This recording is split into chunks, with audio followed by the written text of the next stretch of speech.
The year is 32 BBY, and across the galaxy, something is stirring. In the grand halls of the Galactic Senate on Corusont, senators debate endlessly while their constituents suffer. In the Outer Rim territories, entire star systems groan under the weight of taxation without representation. And on the planet Serenno, a Jedi Master named Dooku stares out at the stars, his faith in the Republic beginning to crack like ancient stone. The story of the Separatists doesn't begin with battle droids or space battles. It begins with disappointment. It begins with a 1,000-year-old republic that had grown so vast and bureaucratic that it could no longer hear the cries of its people. And it begins with one man's journey from light to darkness, carrying millions of souls with him into the void. To understand how the galaxy came to be torn in half, we must first understand what the Galactic Republic had become in its final days.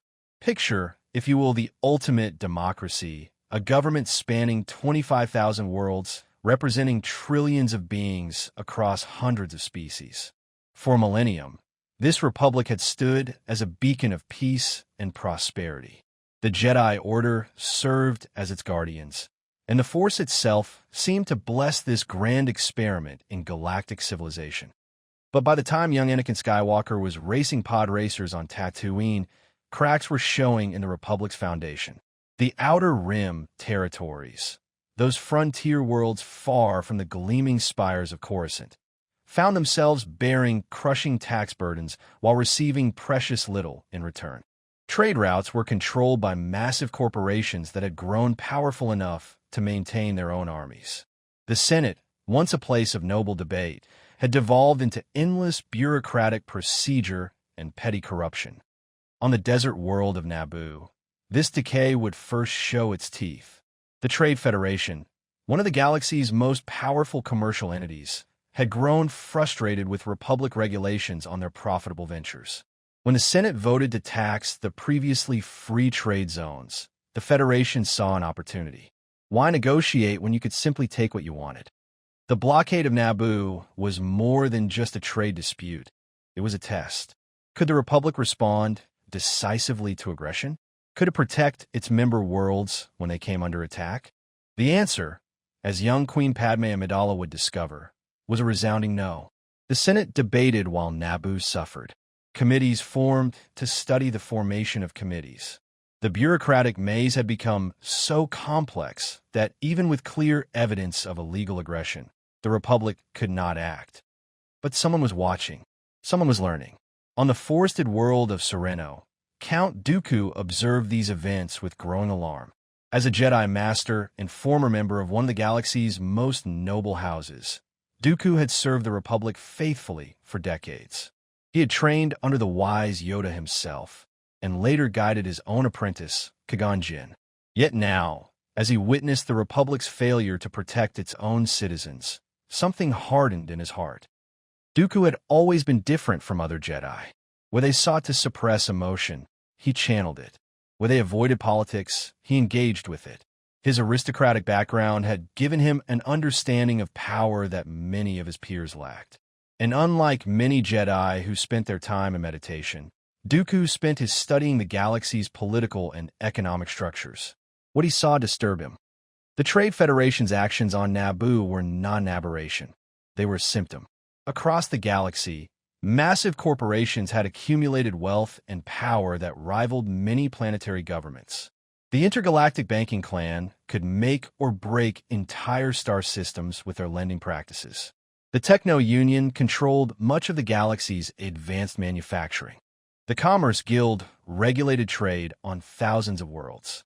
These entities had grown so large that they maintained seats in the Senate alongside planetary representatives, giving them direct influence over the laws that govern their own behavior. From their perspective, the corporations weren't entirely wrong to be frustrated. The Republic's bureaucracy had become so labyrinthine that even legal business ventures could be tied up in red tape for decades. Regulations contradicted each other. Local laws conflicted with galactic statutes. And the Senate, filled with representatives who understood politics but not commerce, often passed laws that were impossible to implement or economically devastating to follow. For Dooku, the Naboo crisis crystallized everything wrong with the Republic. Here was a clear case of aggression, yet the system was too broken to respond.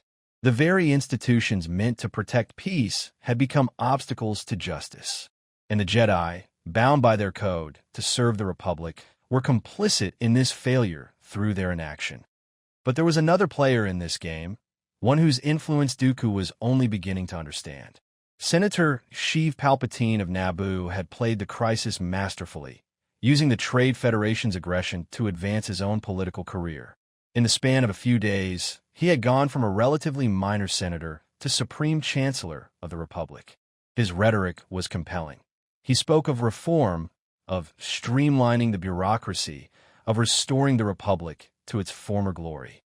Yet as Dooku watched Palpatine's rise, he sensed something beneath the surface. The man was too smooth, too prepared, too perfectly positioned to benefit from every crisis. Using the Force, Dooku could sense ambition radiating from the new chancellor like heat from a star. But there was something else, something darker that he couldn't quite identify.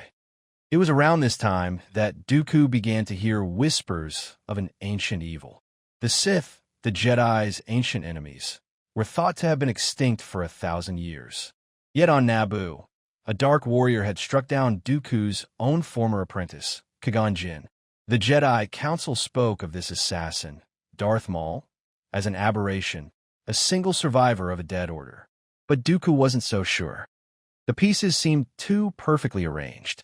The Trade Federation's sudden boldness, Palpatine's meteoric rise, the appearance of a Sith Lord at exactly the right moment to create maximum chaos. If the Sith truly had returned, then they had learned patience in their 1,000 years of hiding. They had learned to work through proxies, to manipulate events from the shadows, to turn the Republic's own strength against itself. These thoughts occupied Dooku's mind as he walked the halls of the Jedi Temple. Around him, his fellow Jedi went about their duties, seemingly oblivious to the rot spreading through the Republic they served. They spoke of balance in the Force, of letting go of attachment, of trusting in the will of the Force. But what if the Force was trying to tell them something they refused to hear? What if the Republic they served so faithfully was beyond saving? The answer would come in the form of a revelation that would change Dooku's life forever. During a mission to investigate Sith artifacts, Dooku encountered evidence that shook him to his core. The Sith had indeed returned, and they had been working to undermine the Republic for decades. But more than that, they had been successful. The corruption, the bureaucratic paralysis, the corporate overreach, all of it had been orchestrated by a hidden hand. For any other Jedi, this would have been cause to alert the Council, to gather the full strength of the Order against this ancient threat. But for Dooku, it sparked a different kind of realization. If the Sith had indeed orchestrated the Republic's decay, then they had succeeded in exposing fundamental flaws in the system. The Republic wasn't being destroyed by external enemies. It was collapsing under the weight of its own contradictions. This was when Dooku made his fateful choice. Rather than fight to preserve a broken system, he would work to replace it. Rather than serve masters who were blind to the galaxy's suffering, he would take charge of his own destiny.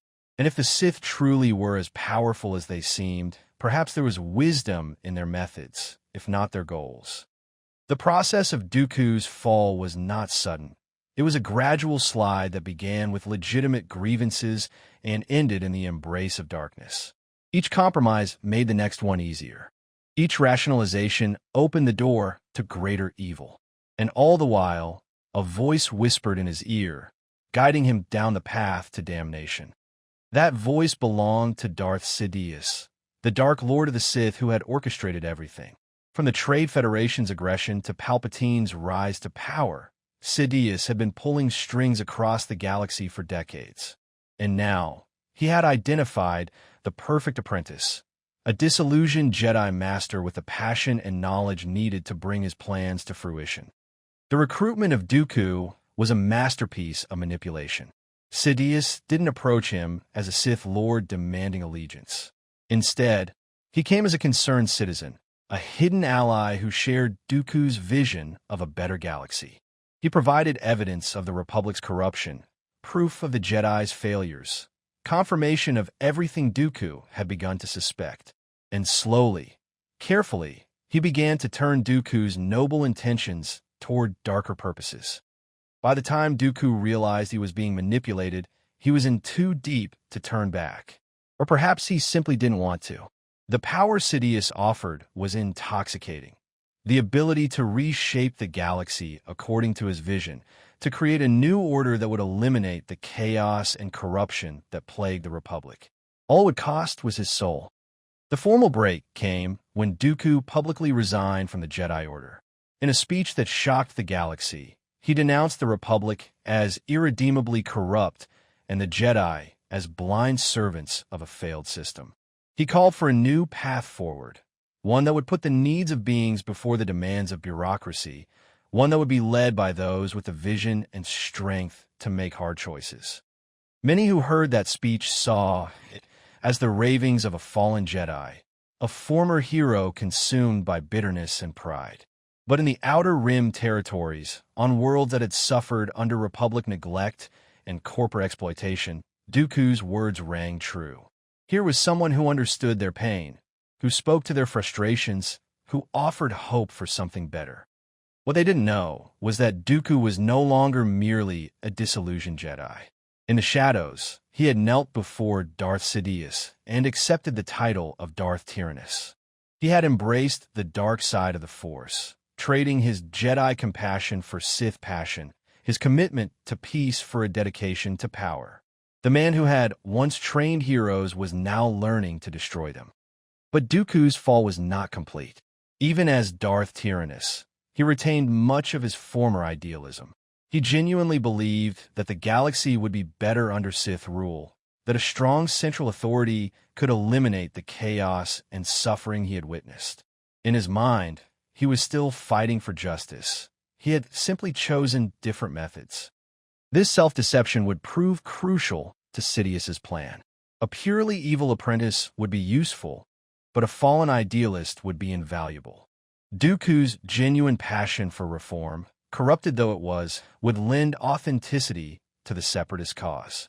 His reputation as a former Jedi would give weight to his criticisms of the Republic, and his aristocratic background would open doors throughout the galaxy's political and economic elite.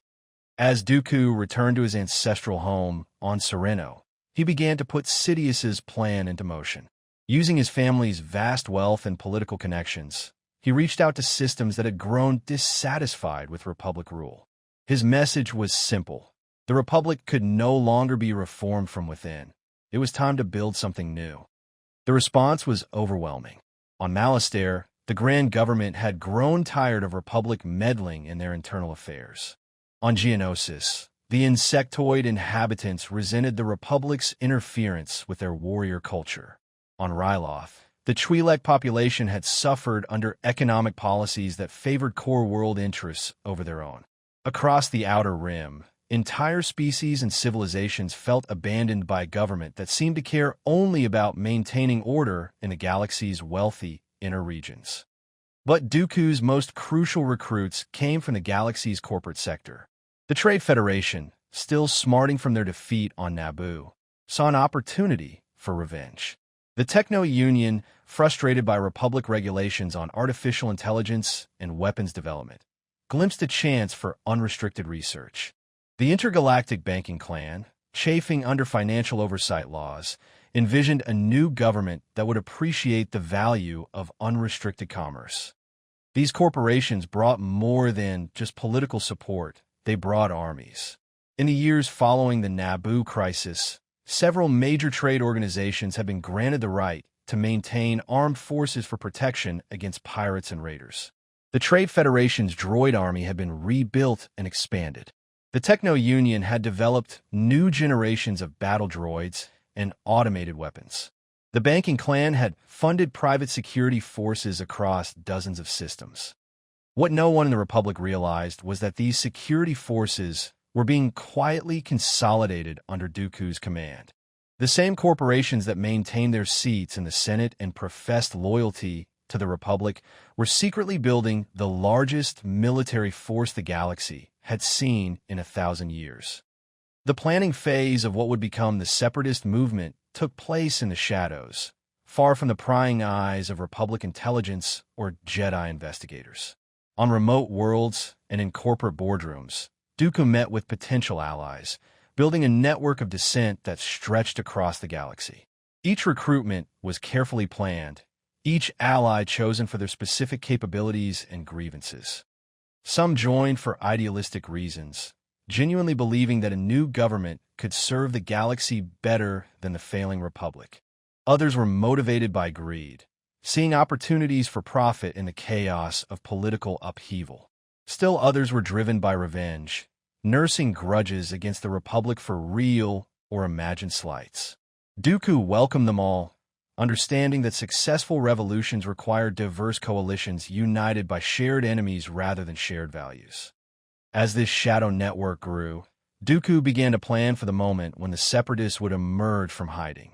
The revelation would need to be dramatic, a demonstration of power that would shock the galaxy and prove that the new Confederacy was a force to be reckoned with. It would need to expose the Republic's weaknesses while showcasing Separatist strength, and it would need to be timed perfectly to maximize political impact. The moment came in 24 BBY, 2 years after Dooku's resignation from the Jedi Order. On the outer rim world of Raxus Secundus, Dooku delivered what would become known as the Raxus Address, a speech that formally announced the creation of the Confederacy of Independent Systems and laid out the philosophical foundation for the Separatist movement.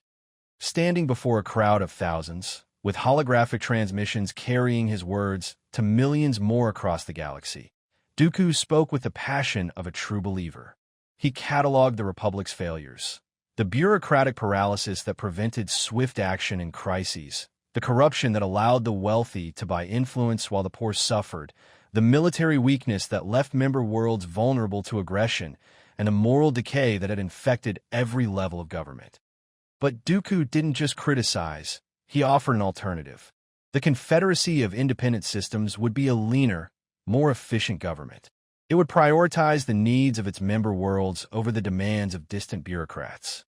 It would have the military strength to protect its citizens and the moral clarity to act decisively when action was needed. Most importantly, it would be led by those who had proven their ability to get things done rather than those who excelled at political maneuvering. The speech was a masterwork of political rhetoric, combining legitimate grievances with seductive promises, mixing truth with carefully crafted lies. Dooku spoke of freedom while planning tyranny, of justice while serving the ultimate injustice of Sith rule. Yet his passion was genuine, his charisma undeniable, his arguments compelling enough to convince even some who should have known better. The reaction was immediate and dramatic. Across the galaxy, systems that had been quietly grumbling about Republic policies suddenly had a banner to rally around. Within days of the Raxus Address, hundreds of worlds announced their intention to secede from the Republic and join the new Confederacy. Within weeks, that number had grown to thousands. The Republic's response was typically ineffective. Senate committees were formed to study the situation. Diplomatic initiatives were launched to negotiate with the secessionists. The Jedi Council debated whether this was a matter for their intervention. All the while, more systems joined the Confederacy, and the galaxy's political map began to fracture along lines that would soon be written in blood. For the Separatist movement, the success of the Raxus Address was intoxicating. They had revealed themselves to be a major political force, commanded the attention of the entire galaxy, and demonstrated that the Republic's authority was far from absolute. But success also brought new challenges. A movement built in the shadows would now have to operate in the light. A coalition held together by shared grievances would now have to govern. And an idealistic dream would soon have to confront the harsh realities of power. As the Confederacy established its government on Raxus Secundus, with Dooku as its head of state, the true nature of the movement began to emerge. The noble rhetoric of independence and reform masked a more sinister reality. This was a government designed from the ground up to serve Sith interests. Every institution, every policy, every decision was ultimately guided by Darth Sidious's grand design for galactic domination. Yet most of the Separatists remained unaware of their true master's identity. They saw only what they wanted to see, a chance to build something better than the corrupt republic they had left behind. Even as they prepared for war, many still believed they were fighting for a just cause, never suspecting that they were merely pawns in a game whose rules they didn't understand and whose ultimate outcome had already been decided. The stage was set for the greatest conflict the galaxy had ever known. Two governments, each claiming to represent justice and freedom, would soon clash in a war that would reshape the very nature of galactic civilization. The Republic, ancient and proud but corrupted by age and complacency, would face the Confederacy, young and dynamic but built on a foundation of lies and manipulation. In the middle would stand billions of beings who simply wanted to live their lives in peace, unaware that they were about to become casualties in a conflict orchestrated by a puppet master who cared nothing for their hopes, dreams, or suffering. The seeds of rebellion had been planted and had taken root. Soon, the galaxy would reap the bitter harvest of the Clone Wars. But before the shooting started, there would be one last chance for peace, one final opportunity for the galaxy to step back from the brink. On a desert world called Geonosis, in the factories and foundries of the hive mind species that called it home, the galaxy's fate would be decided by the choices of a few individuals who would determine whether the growing darkness would be contained or allowed to spread across the stars like a plague. The Count of Serenno had made his choice long ago. Soon, the galaxy would learn the price of following a fallen Jedi into the darkness, and the true meaning of the phrase that would echo through history. Good soldiers follow orders, but first, there would be revelations that would shake the Republic to its core, and betrayals that would transform heroes into villains and peace into war. The Separatist movement had been born. Now it would have to learn to walk, to fight, and ultimately, to die in service to a master who saw them as nothing more than tools to be used and discarded in pursuit of ultimate power. The galaxy would never be the same. To truly understand the Separatist movement, we must delve deeper into the mind of its architect. Count Dooku was no ordinary fallen Jedi. He was perhaps one of the most sophisticated and dangerous individuals the galaxy had ever produced. Born into the noble house of Serenno, he had lived a life of privilege that gave him insights into power that few Jedi possessed. His aristocratic upbringing had taught him the art of persuasion, the value of strategic thinking, and the importance of understanding one's enemies as well as one's allies. Dooku's education extended far beyond the Jedi Temple's teachings. He had studied galactic history, political theory, economics, and military strategy. He understood how governments rose and fell, how economies could be manipulated, and how public opinion could be shaped. This knowledge, combined with his natural charisma and force abilities, made him uniquely qualified to build a movement that could challenge the Republic itself. But it was his time as a Jedi that truly set him apart from other political leaders. For decades, he had traveled the galaxy as the Republic's representative, seeing firsthand how its policies affected ordinary beings. He had witnessed the suffering caused by bureaucratic indifference, the injustices perpetrated by corporate interests, and the slow erosion of the ideals the Republic claimed to represent.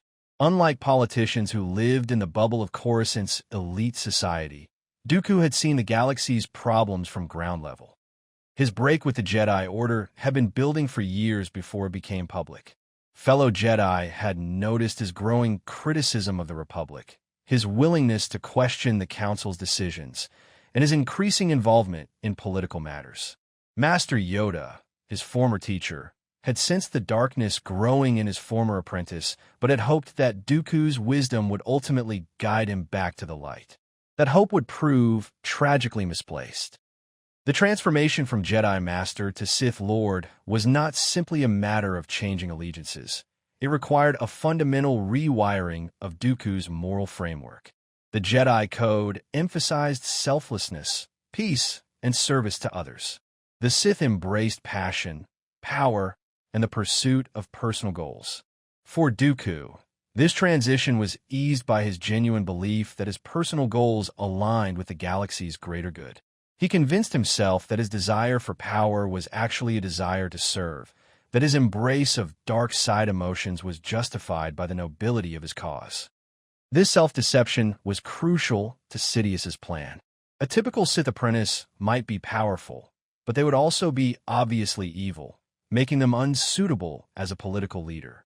Dooku's continuing belief in his own righteousness allowed him to maintain the facade of a principled reformer while serving increasingly dark purposes. He could speak passionately about justice and freedom because he genuinely believed he was fighting for those ideals, even as he embraced methods and served masters that represented their complete antithesis. As Darth Tyrannus, Dooku began to study the dark side with the same intellectual rigor he had once applied to Jedi philosophy. He learned to channel his anger and frustration into power, to use his disappointment and betrayal as weapons against his enemies. The Force techniques that had once been used to protect and serve became tools of domination and control. Yet even in darkness, he retained much of his former learning and wisdom, making him a far more dangerous enemy than a simple brute or fanatic.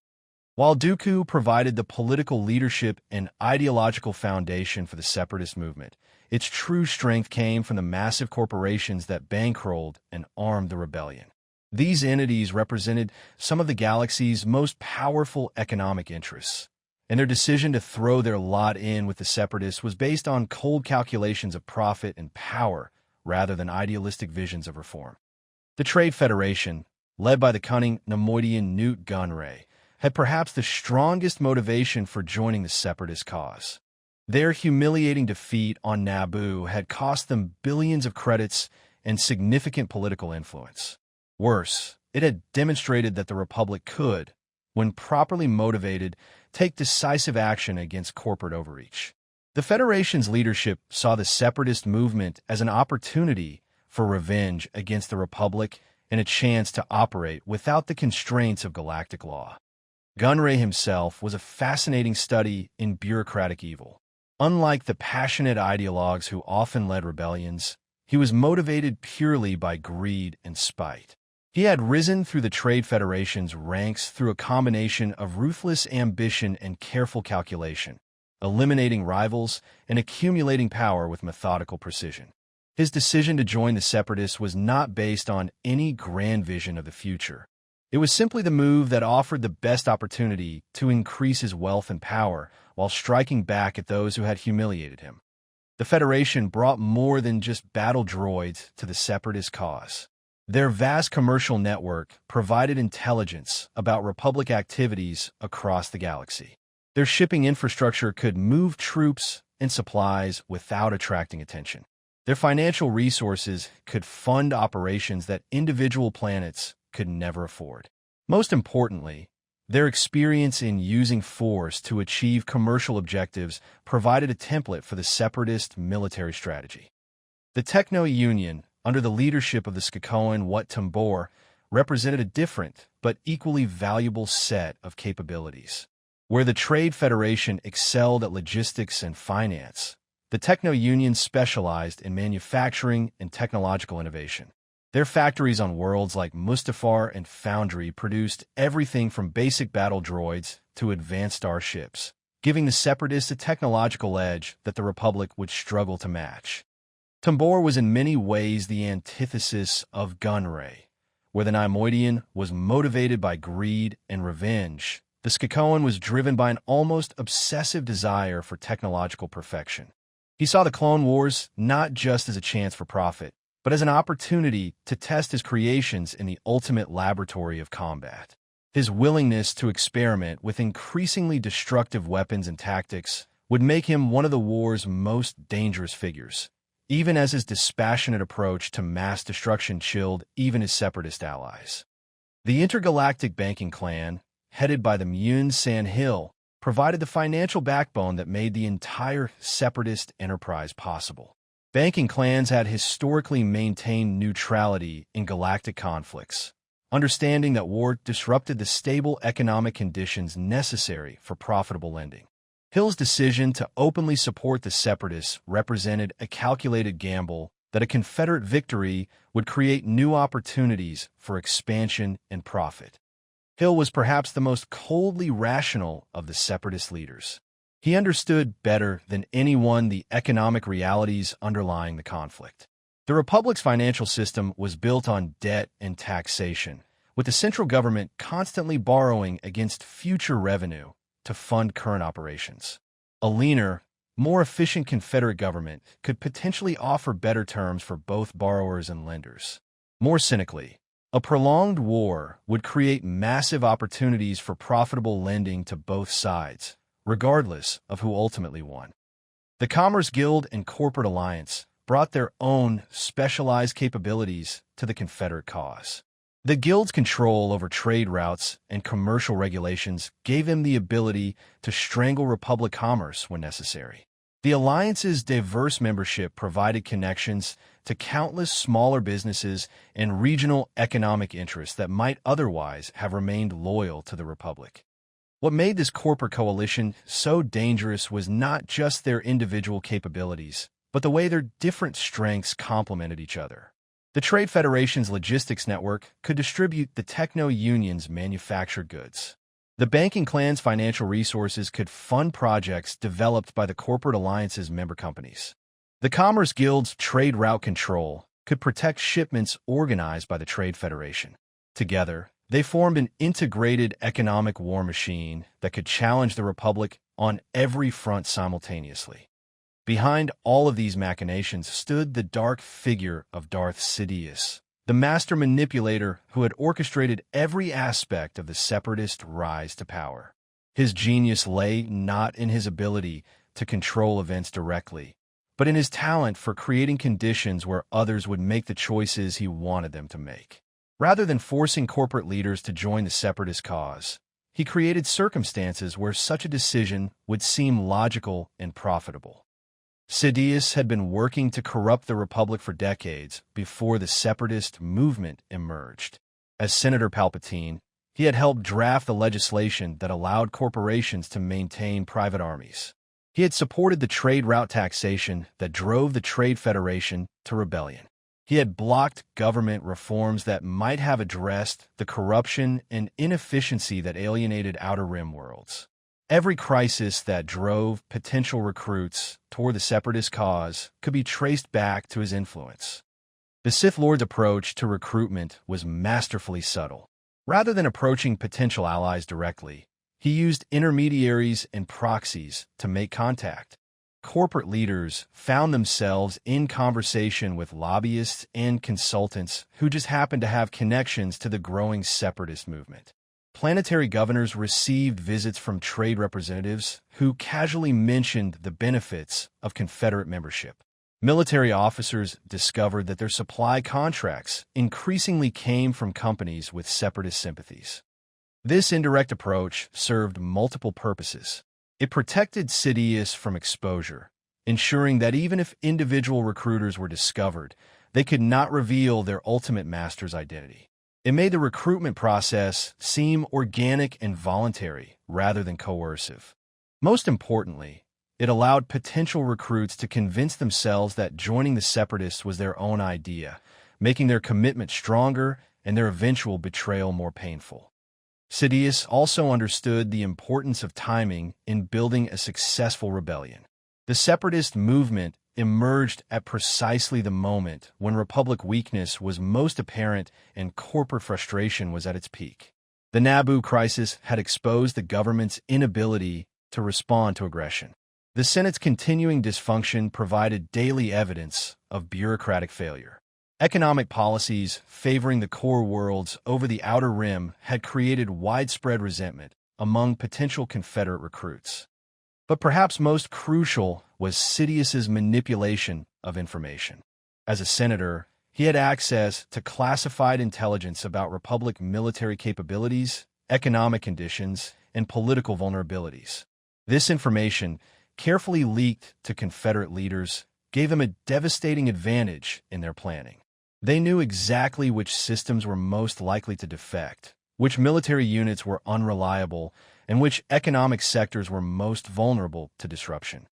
The Sith Lord's long-term planning was evident in every aspect of the Separatist organization. The choice of Raxus Secundus as the Confederate capital was not arbitrary. It was located in a region where Republic influence was weak and Separatist sympathies were strong. The timing of various defections was coordinated to maximize political impact while minimizing the Republic's ability to respond. Even the specific corporations recruited to lead the movement were chosen for their complementary capabilities and their potential usefulness in future conflicts. While the practical mechanics of building the Separatist movement were crucial to its success, equally important was the development of an ideological framework that could justify rebellion and sustain commitment through the inevitable hardships of war. Dooku's genius as a political leader lay in his ability to weave together legitimate grievances, historical precedents, and philosophical arguments into a compelling narrative that made separatism seem not just reasonable, but morally necessary. The core argument of separatist ideology was simple. The Galactic Republic had become too large, too corrupt, and too distant from its citizens to serve their needs effectively. Like an ancient tree that had grown so tall its roots could no longer nourish its highest branches, the Republic had expanded beyond its ability to govern justly. The solution was not reform, which had been tried countless times and had always failed, but replacement with a more efficient and responsive system. This argument resonated particularly strongly in the Outer Rim territories, where Republic neglect was a daily reality. For these worlds, Confederate propaganda didn't need to exaggerate or lie. It simply had to point to existing conditions and ask whether they represented acceptable governance. When Republic taxes consumed significant portions of planetary budgets while providing minimal services in return, the Separatist promise of lower taxes and greater autonomy seemed reasonable rather than revolutionary. The Separatist movement also drew on deep historical currents within galactic civilization. The Republic had been founded on the principle that different species and cultures could work together for mutual benefit. But over the centuries, this noble ideal had been compromised by the practical realities of governing a diverse galaxy. Core world humans had gradually accumulated disproportionate influence, while alien species and outer rim cultures found themselves marginalized in the Republic's decision-making processes. Dooku skillfully exploited these tensions, presenting the Confederacy as a return to the Republic's original values rather than a betrayal of them. The Separatists, he argued, were the true defenders of diversity and self-determination. They respected the right of different species and cultures to govern themselves according to their own values, rather than imposing a one-size-fits-all system designed by and for core world elites. This message was particularly effective among non-human species, many of whom had experienced various forms of discrimination within the Republic system. The Geonosians, with their warrior culture and insectoid social organization, found Republican democracy alien and restrictive. The Quarren of Mon Calamari resented being forced to share governance with their traditional rivals, the Mon Calamari. Countless other species saw Confederate membership as an opportunity to preserve their cultural identity while still participating in galactic civilization. The corporate members of the Separatist coalition added their own ideological contributions to the movement's philosophy. They framed their participation not in terms of greed or profit-seeking, but as a defense of economic freedom against governmental overreach. The Republic's increasing regulation of commerce, they argued, represented a dangerous trend toward authoritarianism that threatened the prosperity and innovation that had made galactic civilization possible. This economic argument had particular appeal among the galaxy's business communities, from small traders to major industrial corporations. Many had experienced firsthand the frustration of dealing with Republic bureaucracy, where simple commercial transactions could be delayed for months by regulatory review processes. The Separatist promise of streamlined governance and reduced regulatory interference seemed to offer relief from these chronic problems. Yet beneath this seemingly reasonable ideological framework lay darker currents that most separatists preferred not to examine too closely. The movement's emphasis on efficiency over deliberation opened the door to authoritarian decision-making. Its celebration of strength and decisive action appealed to those who saw violence as a solution to political problems. Its rejection of republic institutions created a vacuum that could be filled by less democratic alternatives. Dooku himself embodied these contradictions. His speeches celebrated freedom and self-determination, while his actions concentrated power in his own hands. He spoke eloquently about the rights of different species and cultures, while serving a master who viewed such diversity as weakness to be eliminated. He promised a more just and equitable galaxy, while building a movement that would ultimately serve the most unjust and inequitable philosophy imaginable. These contradictions were not accidental. They were the inevitable result of trying to build a noble movement on a foundation of lies and manipulation. Sidious had created the separatist ideology to serve his own purposes, not to genuinely address the galaxy's problems. The legitimate grievances that drove beings to join the movement were real, but the solutions offered were designed to make those problems worse, not better. As the separatist movement gained momentum and prepared for the inevitable conflict with the Republic, these ideological tensions would become increasingly apparent. The gap between separatist rhetoric and separatist reality would grow wider as the demands of war forced the movement to embrace increasingly authoritarian methods. The noble vision of a reformed galaxy would give way to the brutal necessities of survival and conquest. But in those early days, as the Confederacy established itself and the galaxy teetered on the brink of war, such concerns seemed abstract and distant. The separatist cause appeared to offer hope for a better future, a chance to escape the Republic's failures and build something new and better. Millions of beings across the galaxy looked to Count Dooku and his movement with genuine optimism, never suspecting that they were placing their faith in servants of the ancient enemy of all life and freedom. The seeds of rebellion had not only been planted, they had grown into a mighty tree whose branches stretched across the galaxy. Soon, that tree would bear fruit, and the galaxy would discover whether the harvest would be sweet or bitter. The stage was set for the greatest conflict in galactic history, a war that would determine not just which government would rule, but what kind of civilization the galaxy would become. In the gathering darkness, few could see the true nature of the forces that had been unleashed. The Republic, for all its flaws, still represented the ideals of democracy, justice, and cooperation among diverse peoples. The Confederacy, despite its noble rhetoric, served masters who despised those very ideals and sought to replace them with tyranny, hatred, and the rule of the strong over the weak. In the gathering darkness, few could see the true nature of the forces that had been unleashed. The Republic, for all its flaws, still represented the ideals of democracy, justice, and cooperation among diverse peoples. The Confederacy, despite its noble rhetoric, served masters who despised those very ideals and sought to replace them with tyranny, hatred, and the rule of the strong over the weak. The success of the separatist movement depended not just on the support of major corporations, but on convincing entire star systems to abandon their allegiance to the 1,000-year-old Republic. This was no simple task. It required a sophisticated understanding of each world's unique grievances, careful timing of recruitment efforts, and the ability to offer solutions that seemed both achievable and desirable. Dooku approached this challenge with the methodical precision of a military campaign. His agents, many of them former Jedi who had followed their old master into darkness, traveled throughout the Outer Rim and Mid-Rim territories, identifying systems that were ripe for conversion. They looked for worlds with specific characteristics, economic problems that could be blamed on Republic policies, cultural tensions that had been exacerbated by galactic governance, or military vulnerabilities that the Republic had failed to address.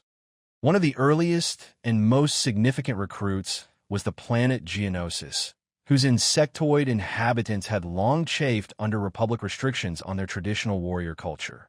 The Geonosians were a hive-minded species that valued strength, efficiency, and loyalty to their archduke above the individualistic values that dominated Republic society.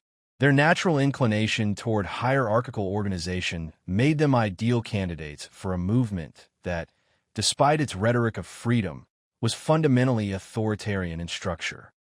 Archduke Poggle the Lesser, the leader of the Stalgusan hive that controlled much of Geonosis, had his own reasons for embracing the Separatist cause. His people were master builders and engineers, capable of constructing massive projects with incredible speed and precision.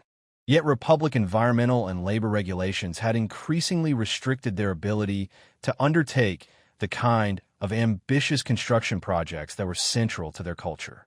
The Separatists offered something the Republic never could: unrestricted opportunity to build according to Geonosian values and methods. The recruitment of Geonosis proved crucial for reasons that went far beyond the planet's industrial capabilities. Its location in the Outer Rim made it an ideal staging ground for Separatist operations, while its harsh desert environment provided natural protection against Republic interference. Most importantly, the Geonosians' expertise in underground construction made their world perfect for the kind of secret military preparations that the Separatist movement required. Other worlds joined the Confederacy for different but equally compelling reasons. The planet Umbera, shrouded in perpetual darkness, had a native population that valued independence and self-reliance above the collective decision-making that characterized Republic governance. Their senator, Meet Chi, had been murdered in the Republic Senate, allegedly by political rivals who opposed his efforts to reduce Umbaran contributions to Republic military spending. The Umbarans saw this assassination as proof that the Republic would use violence to maintain control over reluctant member worlds. The aquatic world of Mon Calamari presented a more complex recruitment challenge. The planet was home to two major species, the Mon Calamari and the Corusont, who had a long history of cultural and political rivalry. The Republic had imposed a power-sharing arrangement that satisfied neither group, leading to chronic instability and resentment. Separatist agents skillfully exploited these tensions, promising each species that Confederate membership would give them the autonomy to resolve their differences without outside interference. In the corporate sector, entire systems controlled by major businesses found themselves naturally aligned with Separatist interests. These worlds had never experienced true democratic governance. They were company towns writ large, where corporate needs took precedence over individual rights. For them, joining the Confederacy represented not a rejection of democracy, but an embrace of the kind of efficient, business-friendly governance they had always known. The recruitment process was rarely as simple as making an offer and receiving acceptance. Most systems required months or even years of careful cultivation before they were ready to make the dramatic step of secession. Separatist agents had to build networks of local supporters, identify and neutralize opposition figures, and gradually shift public opinion in favor of independence. One particularly effective strategy was the use of economic warfare to destabilize target systems. The Trade Federation and other corporate allies would gradually reduce their business activities on worlds that remained loyal to the Republic, while increasing investment in systems that showed Separatist sympathies. This created economic incentives for secession that complemented the political arguments being made by Dooku's recruiters. The information war was equally important. Separatist-controlled media outlets spread stories about Republic corruption, military failures, and economic mismanagement. They highlighted every example of bureaucratic dysfunction and governmental overreach, while promoting narratives about Confederate efficiency and success. Over time, these constant messages created a psychological environment where secession seemed not just reasonable, but inevitable. The Republic's response to the growing separatist movement was characterized by the same dysfunction and indecision that had made the rebellion possible in the first place. Senate debates about how to address the crisis dragged on for months without producing any coherent policy response. Different factions within the government pursued conflicting strategies, often working at cross purposes and undermining each other's efforts. Supreme Chancellor Palpatine, secretly orchestrating the crisis he was publicly trying to resolve, played his role as a concerned leader with masterful skill. He expressed appropriate alarm at the growth of the separatist movement, while subtly blocking every proposal that might have effectively addressed it. When senators called for military action, he raised concerns about the Republic's peaceful traditions. When others proposed diplomatic initiatives, he warned about the dangers of negotiating with rebels and traitors. This careful balancing act served multiple purposes in Sidious's larger strategy. It maintained his reputation as a thoughtful, moderate leader who was trying to navigate a difficult situation. It prevented the Republic from taking decisive action that might have nipped the rebellion in the bud. Most importantly, it created the conditions of ongoing crisis that would eventually justify the emergency powers that Palpatine would need to transform the Republic into the Empire. The Jedi Order's response was equally problematic, though for different reasons. As keepers of the peace, they were naturally inclined to seek diplomatic solutions rather than military ones. Many Jedi Masters believed that the Force would provide guidance for resolving the crisis without violence.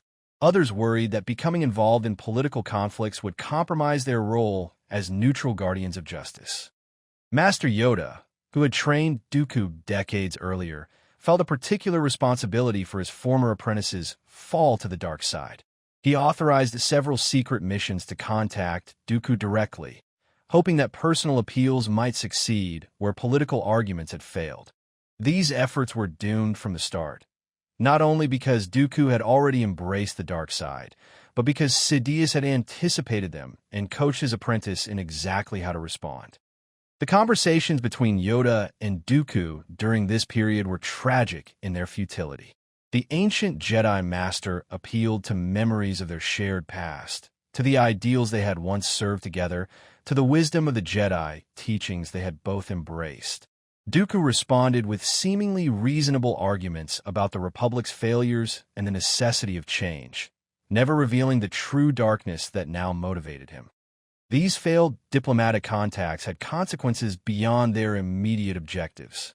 They convinced many in the Republic that the Separatist movement was led by a misguided, but essentially honorable figure who might still be reasoned with. This perception made it harder to build support for military action against the Confederacy, even as evidence mounted that the Separatists were preparing for war. The Republic military's response was hampered by the simple fact that no such military existed in any meaningful sense. The Republic had relied on the Jedi and local planetary defense forces to maintain order for so long that it had no centralized command structure, no standardized equipment, and no coherent strategic doctrine. Individual worlds maintained their own defense forces, but these were designed to repel pirates and raiders, not to fight a galaxy-spanning war against well-equipped opponents. Some senators recognized this problem and began pushing for the creation of a proper Republic military.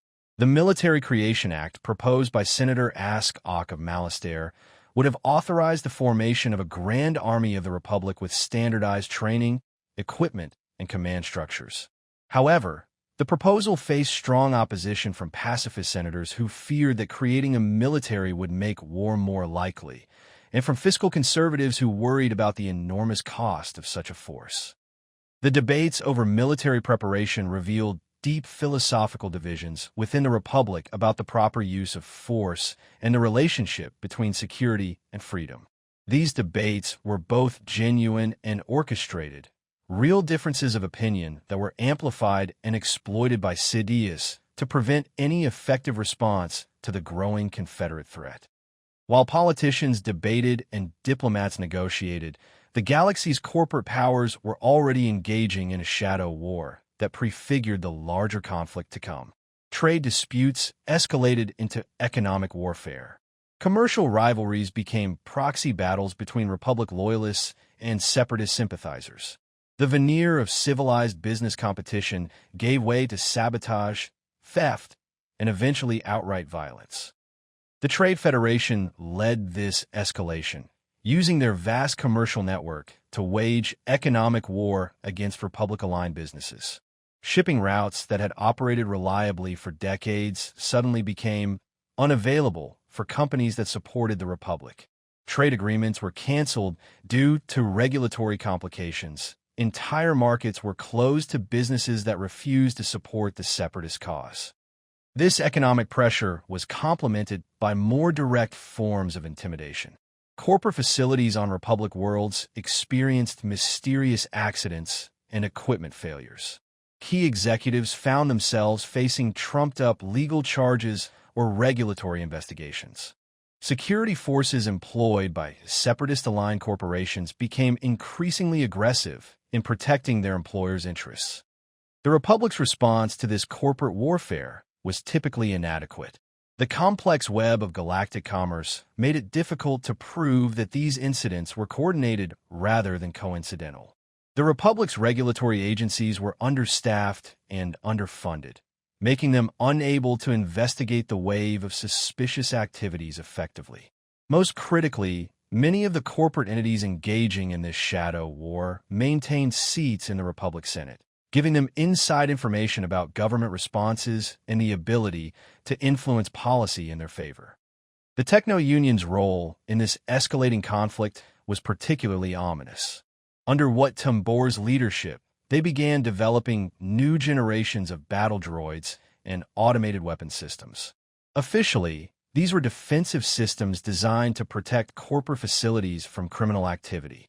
In reality, they were the beginning of the largest military buildup the galaxy had seen in 1,000 years.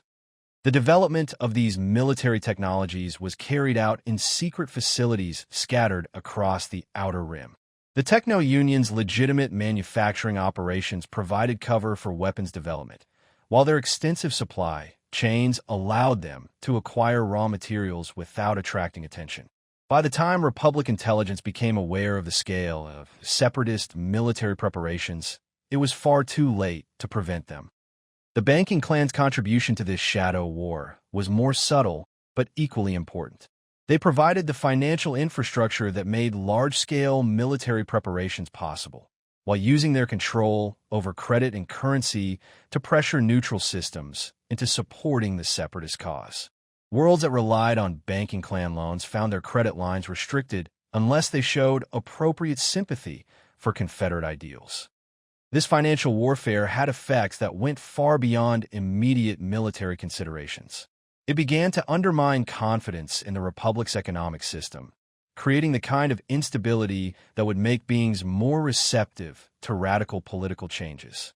It also demonstrated that the Republic's regulatory framework was inadequate to deal with the kind of coordinated economic assault that the Separatists were mounting.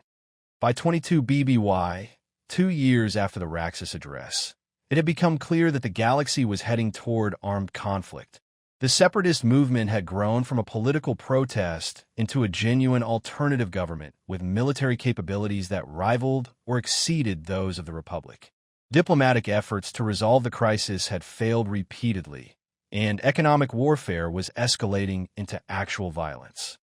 The specific incident that would trigger open war was still months away, but the broader pattern was already established.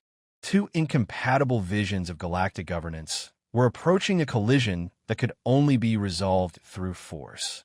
The Republic, despite its flaws, represented the ideal of democratic cooperation among diverse peoples.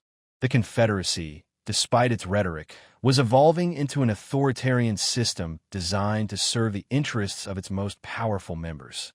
The tragedy was that many beings on both sides genuinely believed they were fighting for justice and freedom. Republic loyalists saw themselves as defending democratic values against corporate tyranny and authoritarian rebels. Separatist supporters believed they were striking a blow for self-determination against a corrupt and oppressive central government. Both sides had legitimate grievances and reasonable arguments, making the coming conflict all the more devastating. What neither side understood was that they were being manipulated by a master strategist who cared nothing for their ideals or their welfare. Darth Sidious had spent decades creating the conditions that made this war inevitable, and he would spend the next 3 years using it to achieve his ultimate goal: the complete transformation of galactic civilization according to Sith principles. The Republic that had stood for 1,000 years was about to face its greatest test. The Separatist Confederacy that promised a better future was about to reveal its true nature. And in the space between these two failing systems, the dark shadow of the Empire was beginning to take shape. The seeds of rebellion had grown into a mighty tree whose branches now covered half the galaxy. Soon, the harvest would begin, and billions of beings would discover the true cost of following a fallen Jedi into the darkness. The Age of Peace was ending, and the Age of War was about to begin. But first, there would be one last deception, one final betrayal that would transform political rivalry into galactic catastrophe. On a desert world where ancient species built war machines and hidden factories, the last chance for peace would be sacrificed on the altar of Sith ambition. The Clone Wars were coming, and with them, the end of everything the galaxy had known and believed. In the crimson light of twin suns, ancient builders work in the depths of Geonosis, their chittering voices echoing through vast underground chambers as they forge the instruments of galactic war.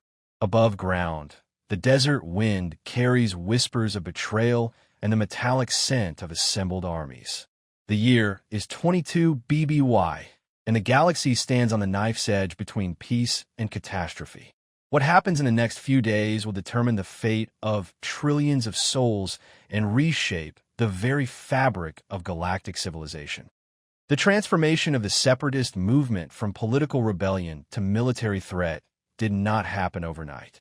It was a carefully orchestrated process that took place in secret facilities scattered across the Outer Rim, hidden from Republic surveillance and protected by layers of deception that would have impressed even the ancient Sith Masters. At the center of this vast conspiracy was a desert world that few in the galaxy had ever heard of, but which would soon become synonymous with treachery, war, and the fall of the Old Order. Geonosis was not chosen as the Separatist military headquarters by accident. Its location in the Outer Rim made it difficult for Republic forces to reach quickly, while its harsh desert environment discouraged casual visitors. The planet's unique geology, riddled with vast underground cavern systems, provided natural concealment for large-scale industrial operations. Most importantly, its native inhabitants possessed exactly the skills and cultural values that the Separatist war machine required. The Geonosians were a species perfectly adapted for the kind of massive construction projects that modern warfare demanded. Their hive-mind social structure allowed them to coordinate complex tasks with an efficiency that individualistic species could rarely match. Their natural affinity for engineering and architecture had made them master builders whose reputation stretched across the galaxy. What made them truly valuable to the Separatist cause, however, was their warrior culture and their complete lack of sentimentality about the costs of conflict. Archduke Poggle the Lesser, the leader of the Stalgusan hive that controlled most of Geonosis, had been one of Count Dooku's earliest recruits. Unlike many Separatist leaders who were motivated by greed or political ambition, Poggle genuinely believed in the Confederate cause. The Republic's restrictions on traditional Geonosian practices had long frustrated his people, who saw warfare and gladiatorial combat as essential elements of their culture. The Separatists offered something the Republic never could: unrestricted opportunity to pursue their martial traditions on a galactic scale. Under Poggle's direction, the Geonosians began the largest construction project in their species' history. Deep beneath the planet's surface, in caverns that stretched for kilometers in every direction, they built factory complexes that dwarfed anything the galaxy had ever seen. Assembly lines that could produce thousands of battle droids per day. Foundries capable of forging starship hulls from raw ore. Weapons facilities that could outfit entire armies with blasters, grenades, and artillery pieces. All of this was hidden from orbital surveillance by kilometers of solid rock and generations of Geonosian expertise in underground construction. The scope of this industrial buildup was staggering. Republic intelligence estimates, compiled years later, suggested that the Geonosian factories were producing military equipment at a rate that exceeded the combined output of the core world's entire defense industry. Millions of battle droids rolled off assembly lines every month. Thousands of starfighters and transport vessels were constructed in underground shipyards. The raw materials for this massive undertaking came from across the Confederacy, delivered by Trade Federation cargo ships that operated under the cover of legitimate commercial activities. What made this buildup possible was not just Geonosian engineering skill, but the coordinated effort of the entire Separatist corporate coalition. The Trade Federation provided logistics and transportation. The Techno-Union supplied advanced manufacturing equipment and technical expertise. The banking clan funded the enormous costs involved. The Commerce Guild arranged for the acquisition of raw materials from across the galaxy. Each organization contributed its specialized capabilities to a project that none could have accomplished alone. The secrecy surrounding the Geonosian buildup was maintained through a combination of natural concealment, deliberate misdirection, and carefully orchestrated information warfare. Republic intelligence services, already overwhelmed by the political crisis and hampered by budget constraints, found their attention diverted by a series of false leads and manufactured incidents across the galaxy. When they did manage to detect increased activity on Geonosis, it was explained away as routine industrial development by a world seeking to modernize its economy.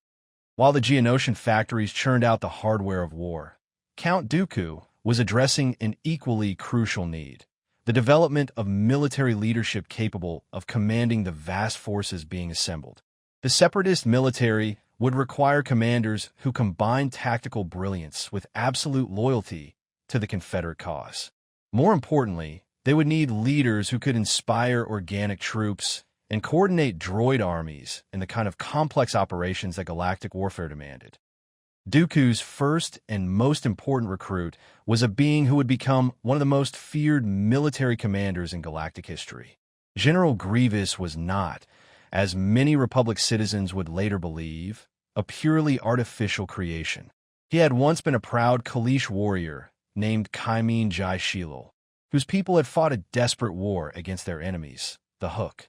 When the Republic intervened in that conflict on the wrong side, supporting the aggressor Hook against the defending Kaleesh, Grievous experienced firsthand the kind of injustice that Republic policies could create. The transformation of Grievous from organic warrior to cyborg general was as much a psychological process as a physical one. His people's defeat and the Republic's betrayal had filled him with a rage that burned like a plasma furnace.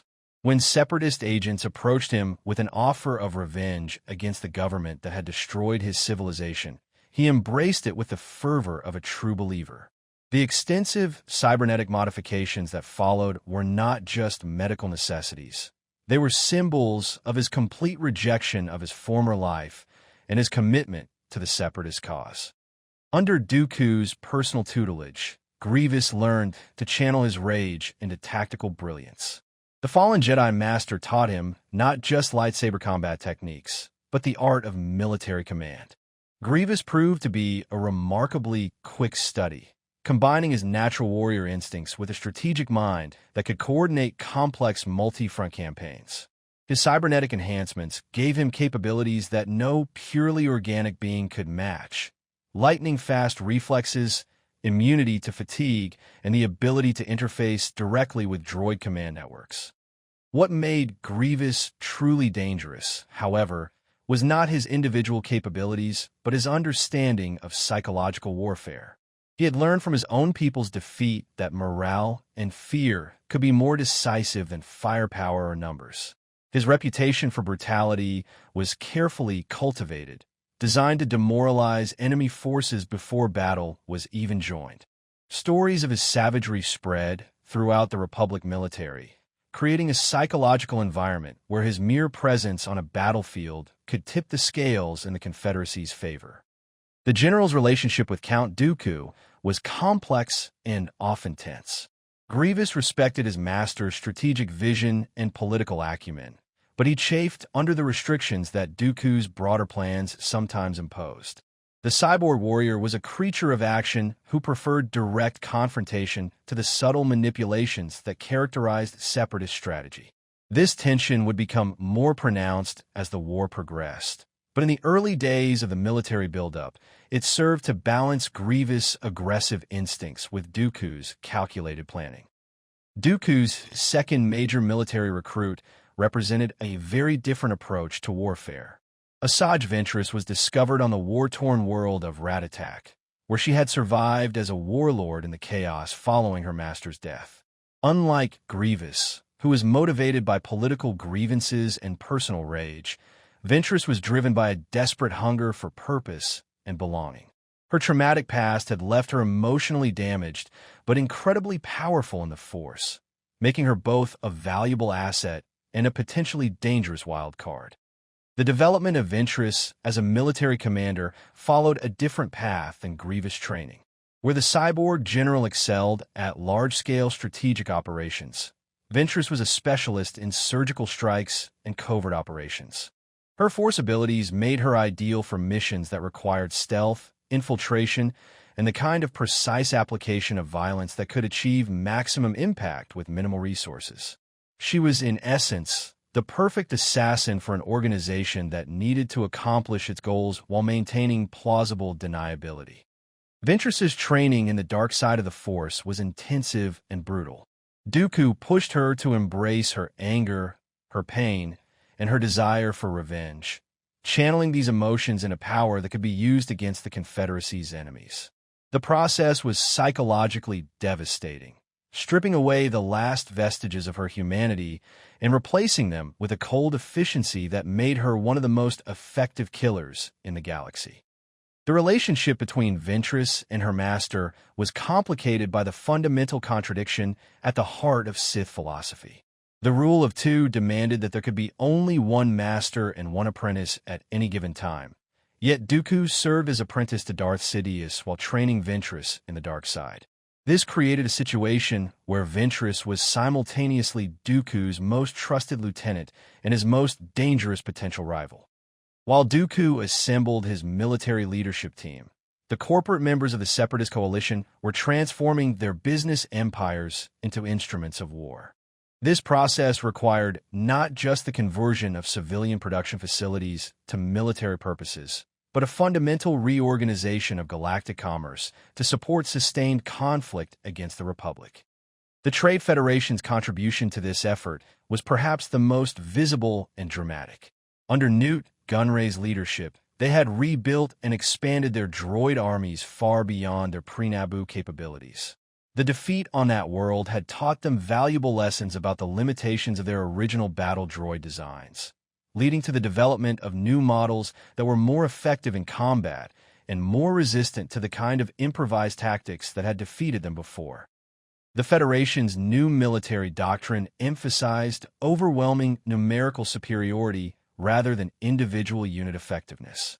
Their factories on dozens of worlds churned out millions of B-1 battle droids, simple but reliable machines that could be produced quickly and cheaply.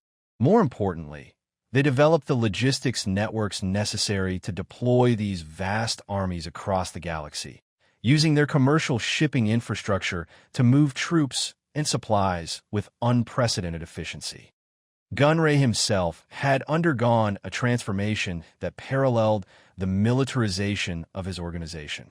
The bureaucratic merchant who had once preferred negotiation to confrontation had evolved into a ruthless military commander who understood that war was simply commerce conducted by other means. His experiences on Naboo had taught him that the Republic would respond to force only when it served their political interests, making military strength a prerequisite for any meaningful negotiations. The Techno-Union's role in the Confederate war machine was more sophisticated but equally crucial.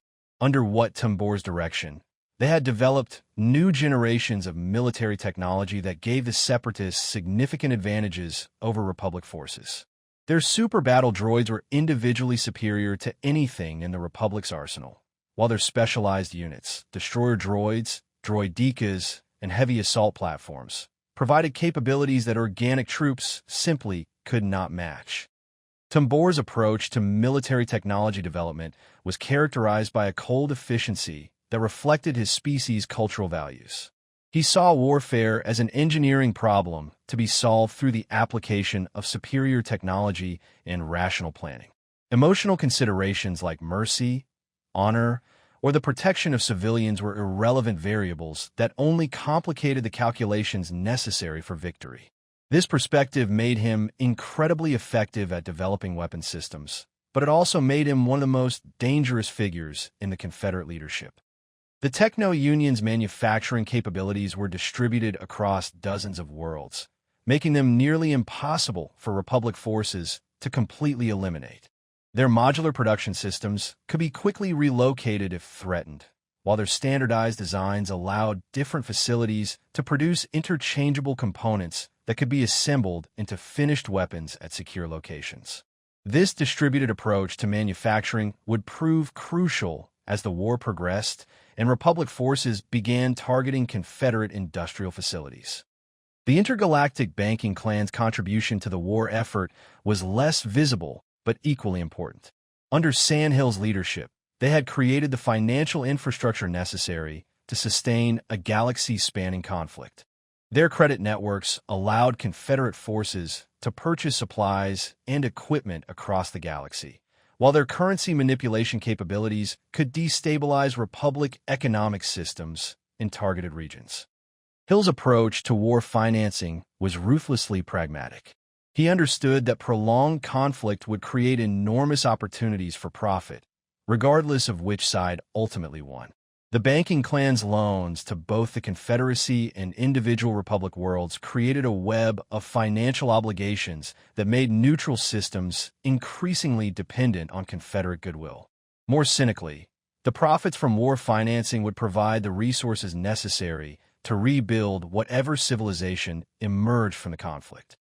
The Commerce Guild and Corporate Alliance brought their own specialized capabilities to the Confederate war machine. The Guild's control over trade routes allowed them to strangle Republic commerce in strategic regions, while the Alliance's diverse membership provided access to countless smaller businesses and regional economic networks that could support Confederate operations. Together, these organizations created an economic warfare capability that complemented the Confederacy's military forces.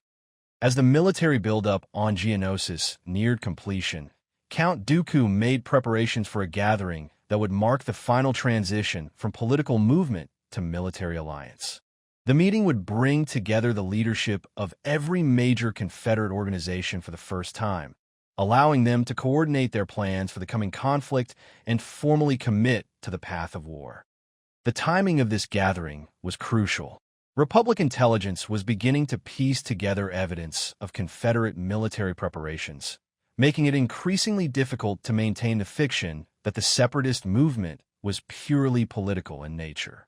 At the same time, the Republic's own military preparations, particularly the mysterious clone army that had been discovered on Kamino, suggested that conflict was inevitable regardless of Confederate actions.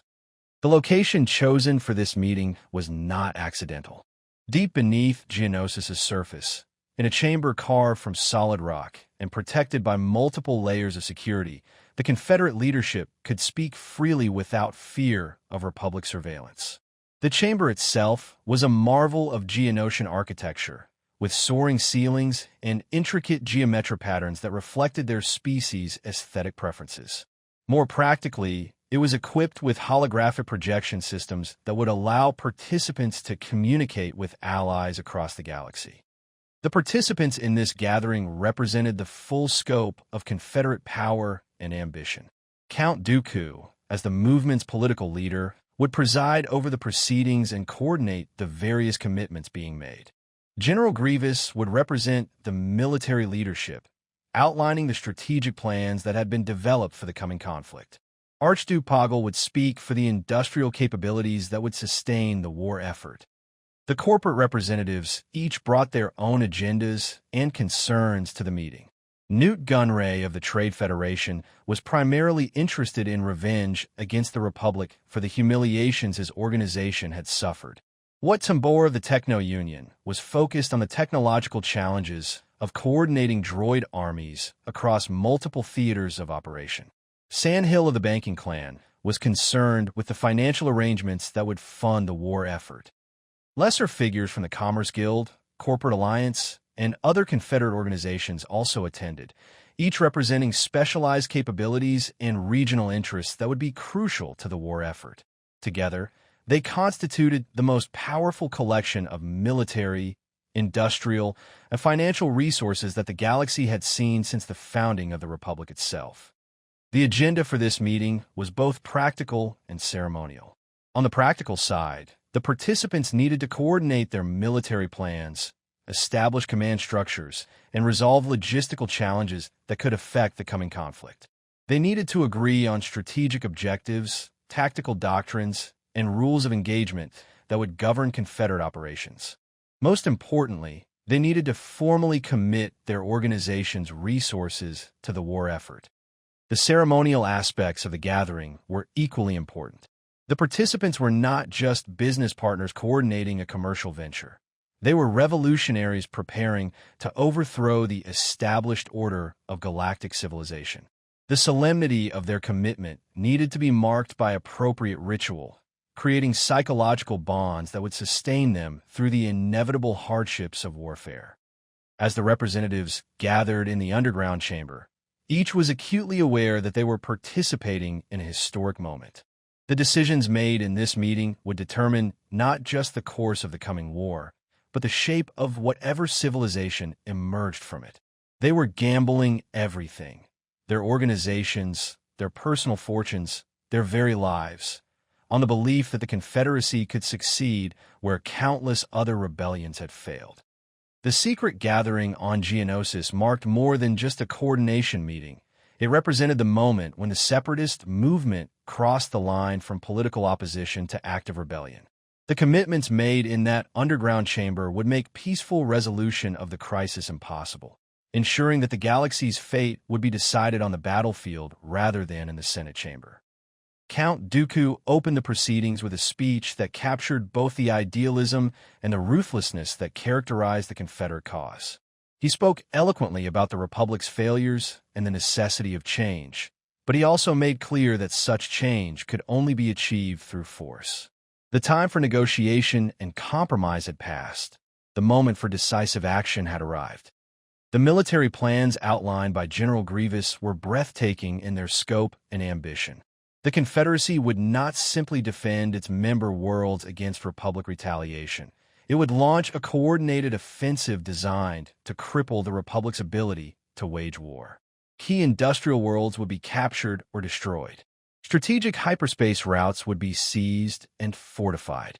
The Republic's military infrastructure would be systematically dismantled, leaving them unable to mount effective resistance. Grievous' strategic vision was based on a clear-eyed assessment of both Confederate strengths and Republican weaknesses. The Confederacy possessed overwhelming advantages in manufacturing capability, military technology, and strategic mobility. Their droid armies could be deployed rapidly across multiple theaters, while their industrial base could replace losses at a rate the Republic could not match. Most importantly, their unity of command and purpose gave them decisive advantages over the Republic's divided and inefficient command structure. The corporate commitments made during the gathering were equally impressive. The Trade Federation pledged millions of battle droids and the transport capacity to deploy them anywhere in the galaxy. The Techno Union committed their most advanced manufacturing facilities to military production, while promising to develop new weapon systems specifically designed for the coming conflict. The banking clan guaranteed unlimited financing for Confederate operations, while using their economic leverage to destabilize Republic financial systems. But perhaps the most significant commitment made during the gathering was not military or economic. It was psychological. The participants formally acknowledged that they were embarking on a path that could only end in complete victory or total destruction. There would be no negotiated settlement, no compromise solution that would allow both sides to claim success. The Confederacy would either replace the Republic as the galaxy's governing authority, or it would be destroyed in the attempt. This all-or-nothing commitment had profound implications for how the war would be conducted. It meant that Confederate forces would fight with the desperation of beings who knew that defeat meant annihilation. It also meant that they would be willing to use whatever methods were necessary to achieve victory, regardless of traditional constraints on warfare or considerations of civilian casualties. The gathering concluded with a ceremony that bound the participants together in a way that mere business agreements could not. Each representative swore a personal oath of loyalty to the Confederate cause, pledging their organization's resources and their own lives to the struggle against the Republic. These oaths were not just political theater. They created psychological bonds that would hold the Confederate coalition together through the darkest moments of the coming war. As the participants departed Geonosis to return to their respective organizations, each carried with them detailed plans for the opening phases of the conflict. The war would begin with a coordinated series of strikes designed to cripple Republic military capabilities while demonstrating Confederate strength to neutral systems. The timing of these operations had been carefully coordinated to maximize their psychological impact while minimizing the Republic's ability to respond effectively. What none of the Confederate leaders realized was that their secret gathering had been observed by Republic intelligence. Jedi Master Obi-Wan Kenobi, investigating suspicious activities on Kamino, had followed a trail of clues that led him to Geonosis just as the Confederate meeting was taking place. His discovery of the Confederate military buildup would provide the Republic with crucial intelligence about enemy capabilities and intentions. However, this intelligence windfall would ultimately serve the interests of Darth Sidious rather than the Republic. The Sith Lord had carefully orchestrated events to ensure that the Republic would discover Confederate plans at exactly the right moment. Too late to prevent the war, but early enough to justify the emergency measures that would transform the Republic into the Empire. Kenobi's capture by Confederate forces created the crisis that Sidious needed to trigger open warfare. The prospect of a respected Jedi Master being executed by Separatist rebels provided the emotional catalyst necessary to overcome Republic reluctance to engage in military action. More importantly, it created the justification for deploying the clone army that had been secretly prepared for this moment. The rescue mission that would be launched to save Kenobi was designed to fail in ways that would serve Sidious's broader strategy. The small force of Jedi sent to Geonosis would be overwhelmed by Confederate military strength, demonstrating the inadequacy of traditional peacekeeping methods and justifying the militarization of the Republic. The heavy casualties suffered by the Jedi would eliminate potential opponents of Sidious's plans while weakening an institution that had served as a check on his power. At the same time, the Republic's response to the Geonosis crisis would reveal the existence of the clone army to the galaxy at large. This army, created in secret and without authorization, would raise questions about Republic decision-making that could not be easily answered. The confusion and uncertainty created by these revelations would provide cover for the emergency powers that Palpatine would claim in response to the crisis.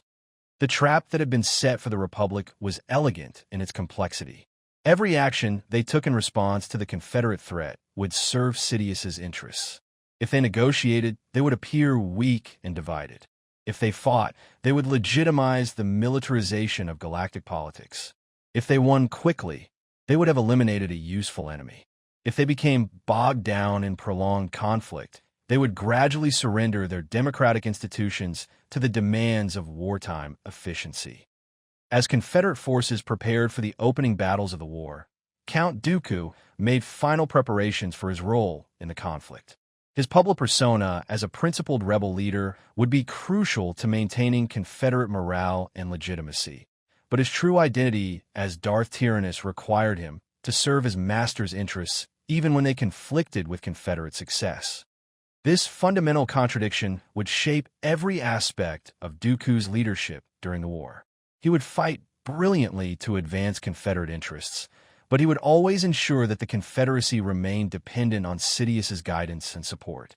He would inspire his followers with genuine passion for their cause, but he would ultimately betray them in service to a larger design that they could not comprehend. The other Confederate leaders remained unaware of their commanders' divided loyalties. They saw only a charismatic leader who combined political vision with military effectiveness, never suspecting that he was serving interests that were fundamentally opposed to their own. This deception would prove crucial to Sidious's plans, allowing him to control both sides of the conflict while maintaining the appearance of opposition. Asajj Ventress, despite her training in the dark side, also remained ignorant of the true nature of the forces she served. She saw herself as Dooku's apprentice and the Confederacy's most effective weapon, never realizing that she was ultimately expendable in a larger game whose rules had been written by someone else. Her loyalty to Dooku and the Confederate cause was genuine, making her eventual betrayal all the more devastating. Even General Grievous, for all his tactical brilliance and strategic insight, failed to perceive the deeper currents that would ultimately determine the war's outcome. His hatred of the Republic was real, his commitment to Confederate victory was absolute, but his understanding of the forces that had created the conflict was superficial. He would fight with incredible effectiveness for a cause that was designed to fail, serving masters who saw him as nothing more than a tool to be used and discarded. In the final days before the outbreak of open warfare, the galaxy experienced a strange calm that belied the enormous forces gathering for conflict. On Republic worlds, citizens went about their daily lives largely unaware of the crisis building in the Outer Rim. The Senate continued its debates, commerce flowed along established trade routes, and the Jedi maintained their ancient routines of meditation and service.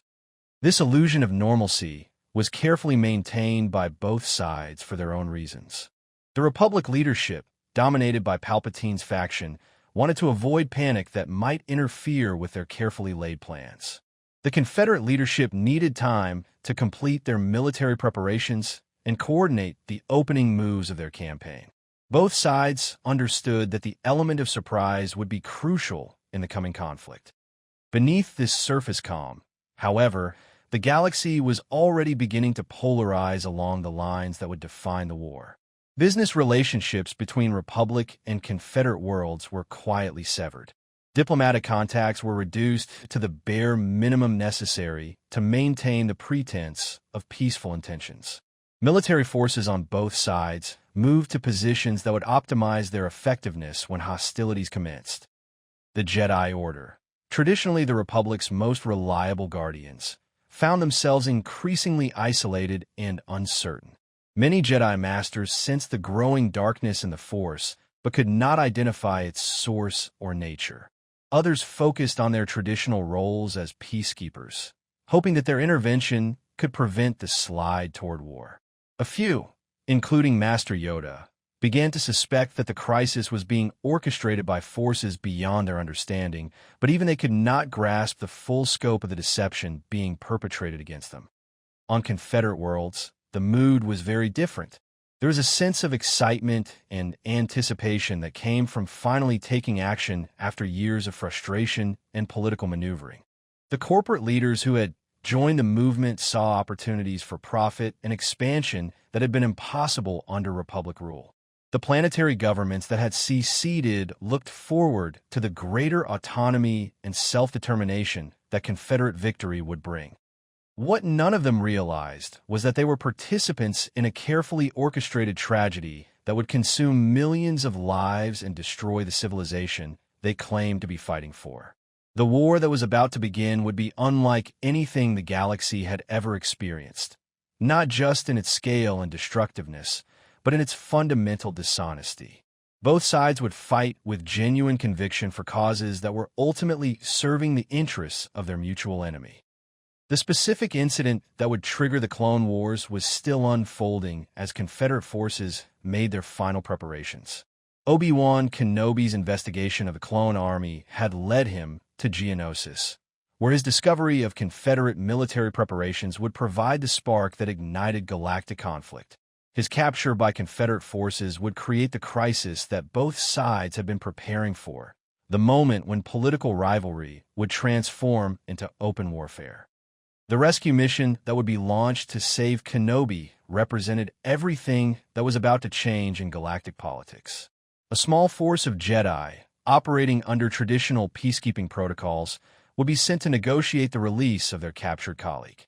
They would find themselves facing not diplomatic representatives, but vast military forces equipped with weapons designed specifically to kill Force users.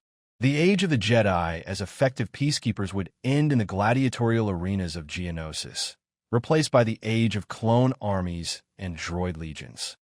The battle that would follow would be unlike anything seen in the galaxy for 1,000 years. Millions of combatants would clash on a single world, using weapons and tactics that had been developed specifically for large-scale warfare.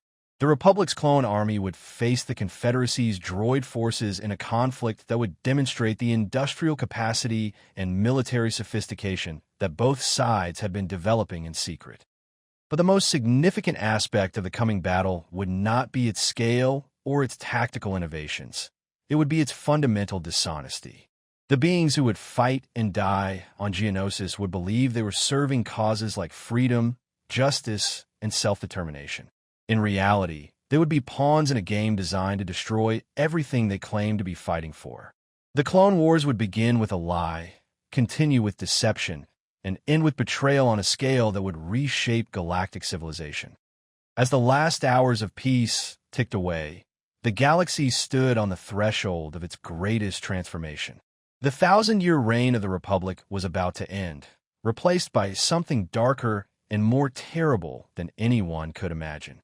The Confederacy of Independent Systems, born from legitimate grievances and noble ideals, was about to reveal its true nature as an instrument of Sith ambition.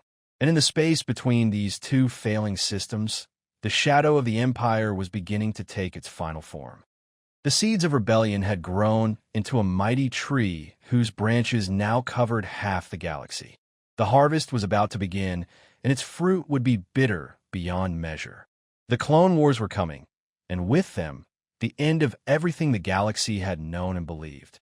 In the secret chambers of Geonosis, the last preparations were being made for a conflict that would consume a generation and leave the survivors to build a new civilization from the ashes of the old.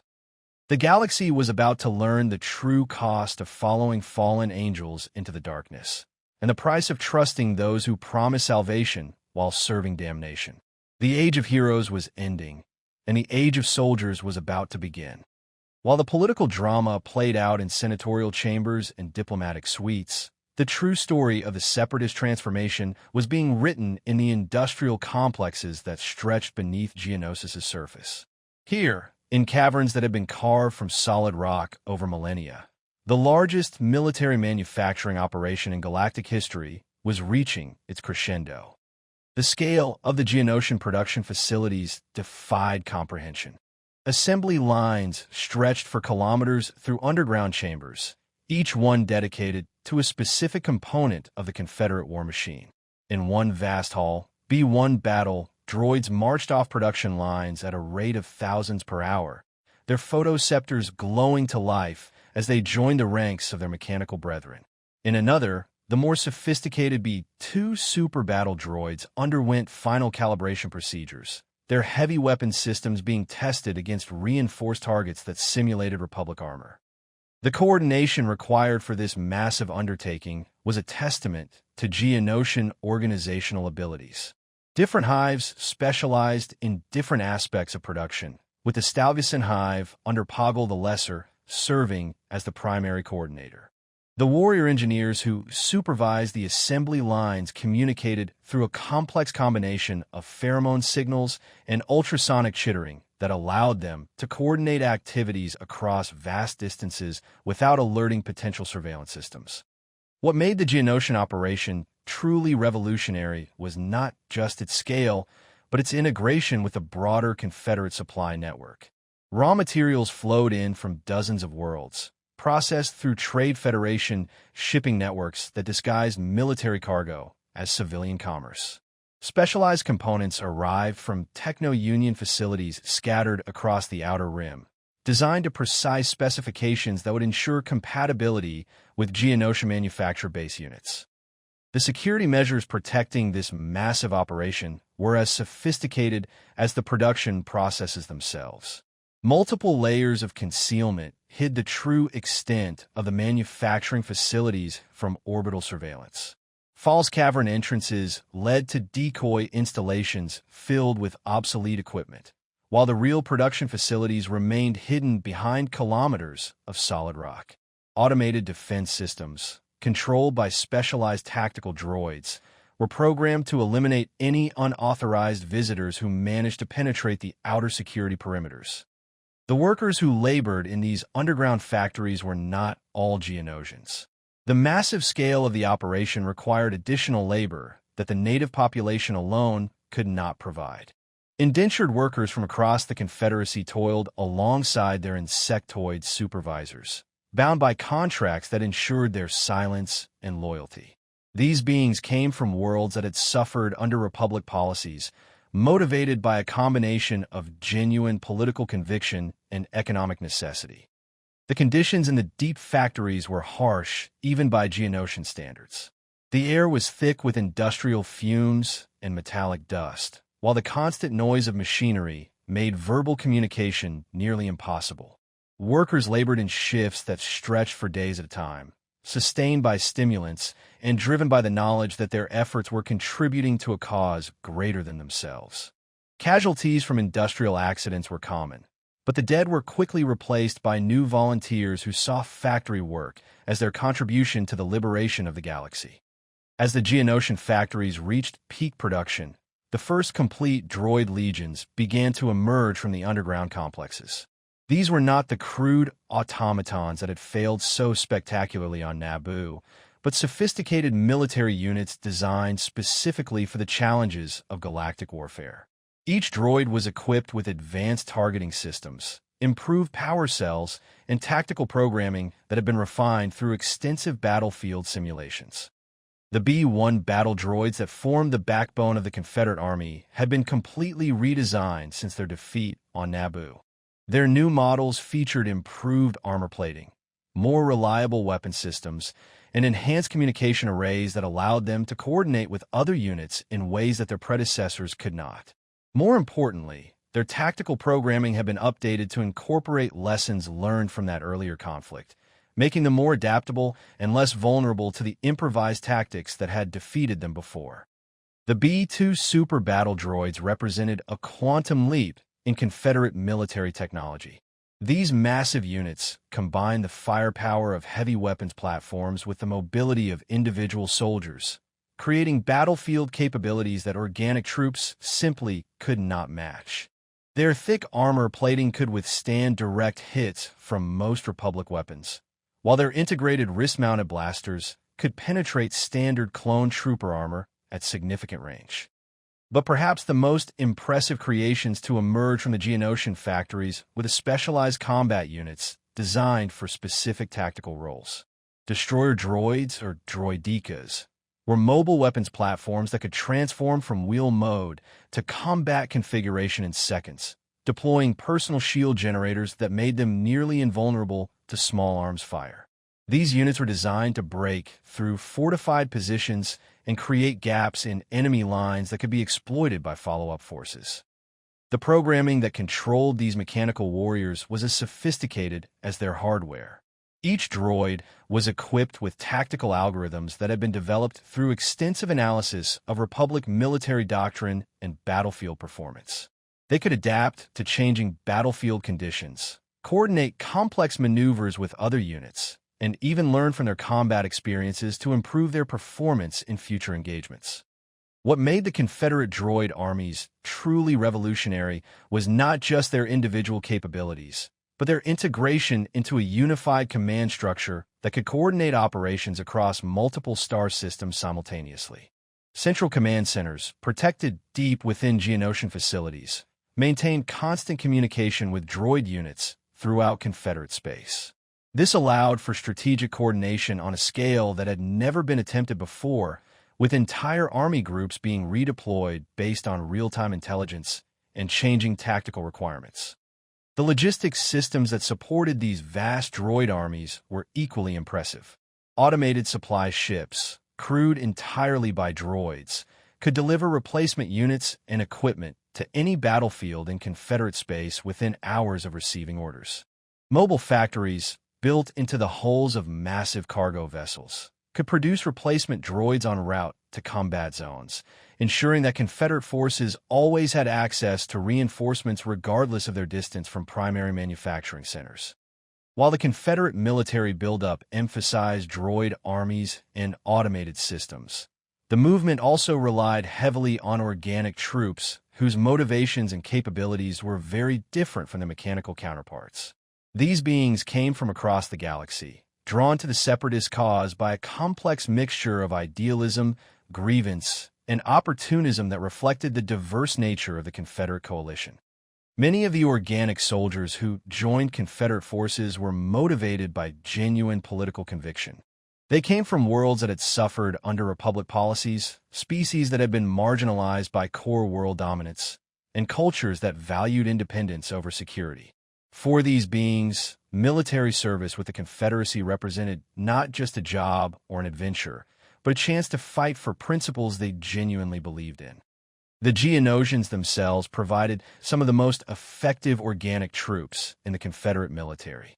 Their warrior culture and hive mind organization made them ideal for the kind of coordinated operations that modern warfare required. Geonosian flight units, piloting their distinctive fighter craft, would prove to be among the most skilled and fearless pilots in the Confederate arsenal. Their intimate knowledge of their homeworld's geography and their natural ability to operate in underground environments made them invaluable for defensive operations on Geonosis itself.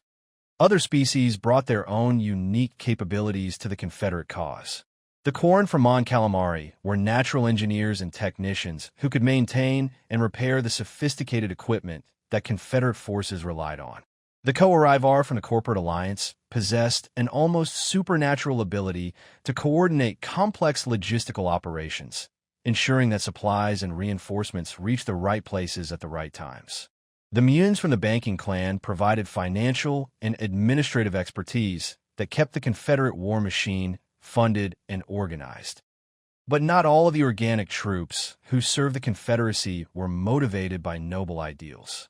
The chaos and opportunity created by galactic warfare attracted mercenaries, criminals, and adventurers who saw military service as a path to wealth and power.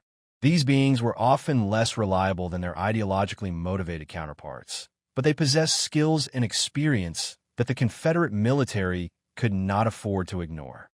The integration of organic and droid troops presented unique challenges that Confederate military planners had to address. Organic soldiers required food, shelter, medical care, and rest periods that droids did not need.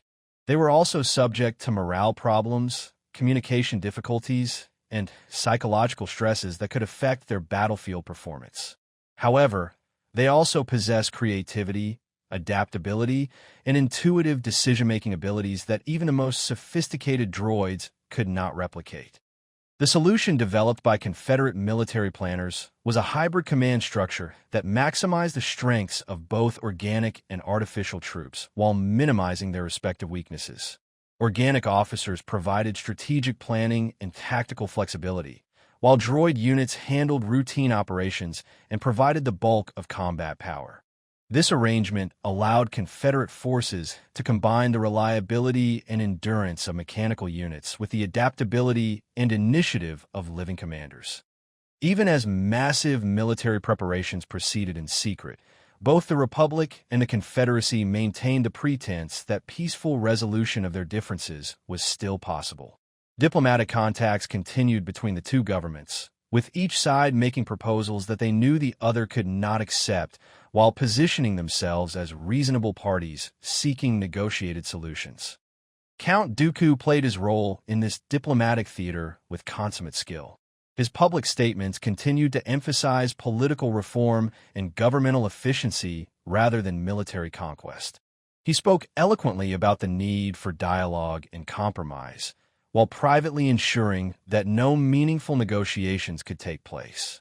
His ability to appear reasonable and statesmanlike while pursuing increasingly aggressive policies was crucial to maintaining Confederate legitimacy in the eyes of neutral systems. The Republic's diplomatic efforts were hampered by the same institutional dysfunction that had made the separatist movement possible in the first place. Different factions within the Senate pursued contradictory policies, often working at cross purposes and undermining each other's initiatives. Some senators favored military action to compel Confederate compliance with Republic law, while others preferred economic sanctions or diplomatic isolation. The result was a confused and ineffective response that convinced many observers that the Republic lacked the unity and determination necessary to resolve the crisis. Supreme Chancellor Palpatine, secretly orchestrating the crisis he was publicly trying to resolve, walked a careful line between these competing factions. He supported diplomatic initiatives that he knew would fail while privately preparing for the military action that he understood was inevitable. His public statements emphasized his commitment to peace, while his private actions ensured that war would be the only option available when the crisis reached its climax. The Jedi Order's involvement in diplomatic efforts created additional complications. Many Jedi Masters believed that their unique abilities and moral authority gave them special insights into resolving the crisis. They launched their own diplomatic initiatives, often without coordination with the Republic government, based on their understanding of the Force and their personal relationships with key figures on both sides. Master Yoda's attempts to reach out to his former apprentice were perhaps the most poignant of these efforts. The ancient Jedi Master genuinely believed that Dooku could be convinced to abandon his rebellion and return to the light side of the Force. Their secret communications, conducted through intermediaries and coded messages, revealed the depth of Yoda's continuing affection for his former student and his inability to accept that Dooku had truly embraced the dark side. These diplomatic contacts, however, served purposes very different from their stated objectives. For Dooku, they provided valuable intelligence about Republic capabilities and intentions while allowing him to gauge the effectiveness of his deception.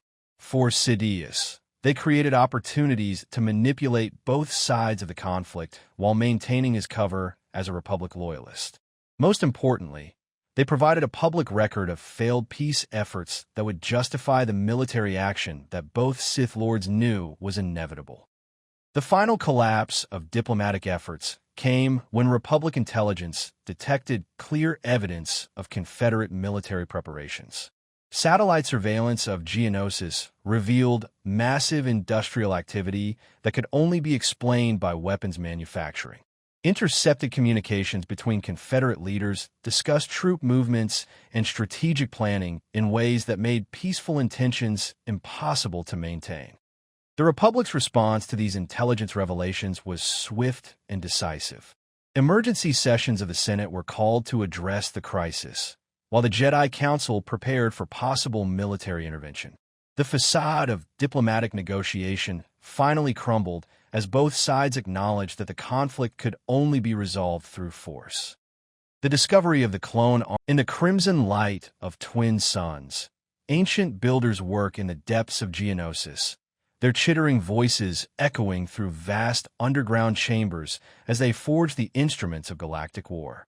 Above ground, the desert wind carries whispers of betrayal and the metallic scent of assembled armies. The year is 22 BBY, and the galaxy stands on the knife's edge between peace and catastrophe. What happens in the next few days will determine the fate of trillions of souls and reshape the very fabric of galactic civilization. The transformation of the separatist movement from political rebellion to military threat did not happen overnight.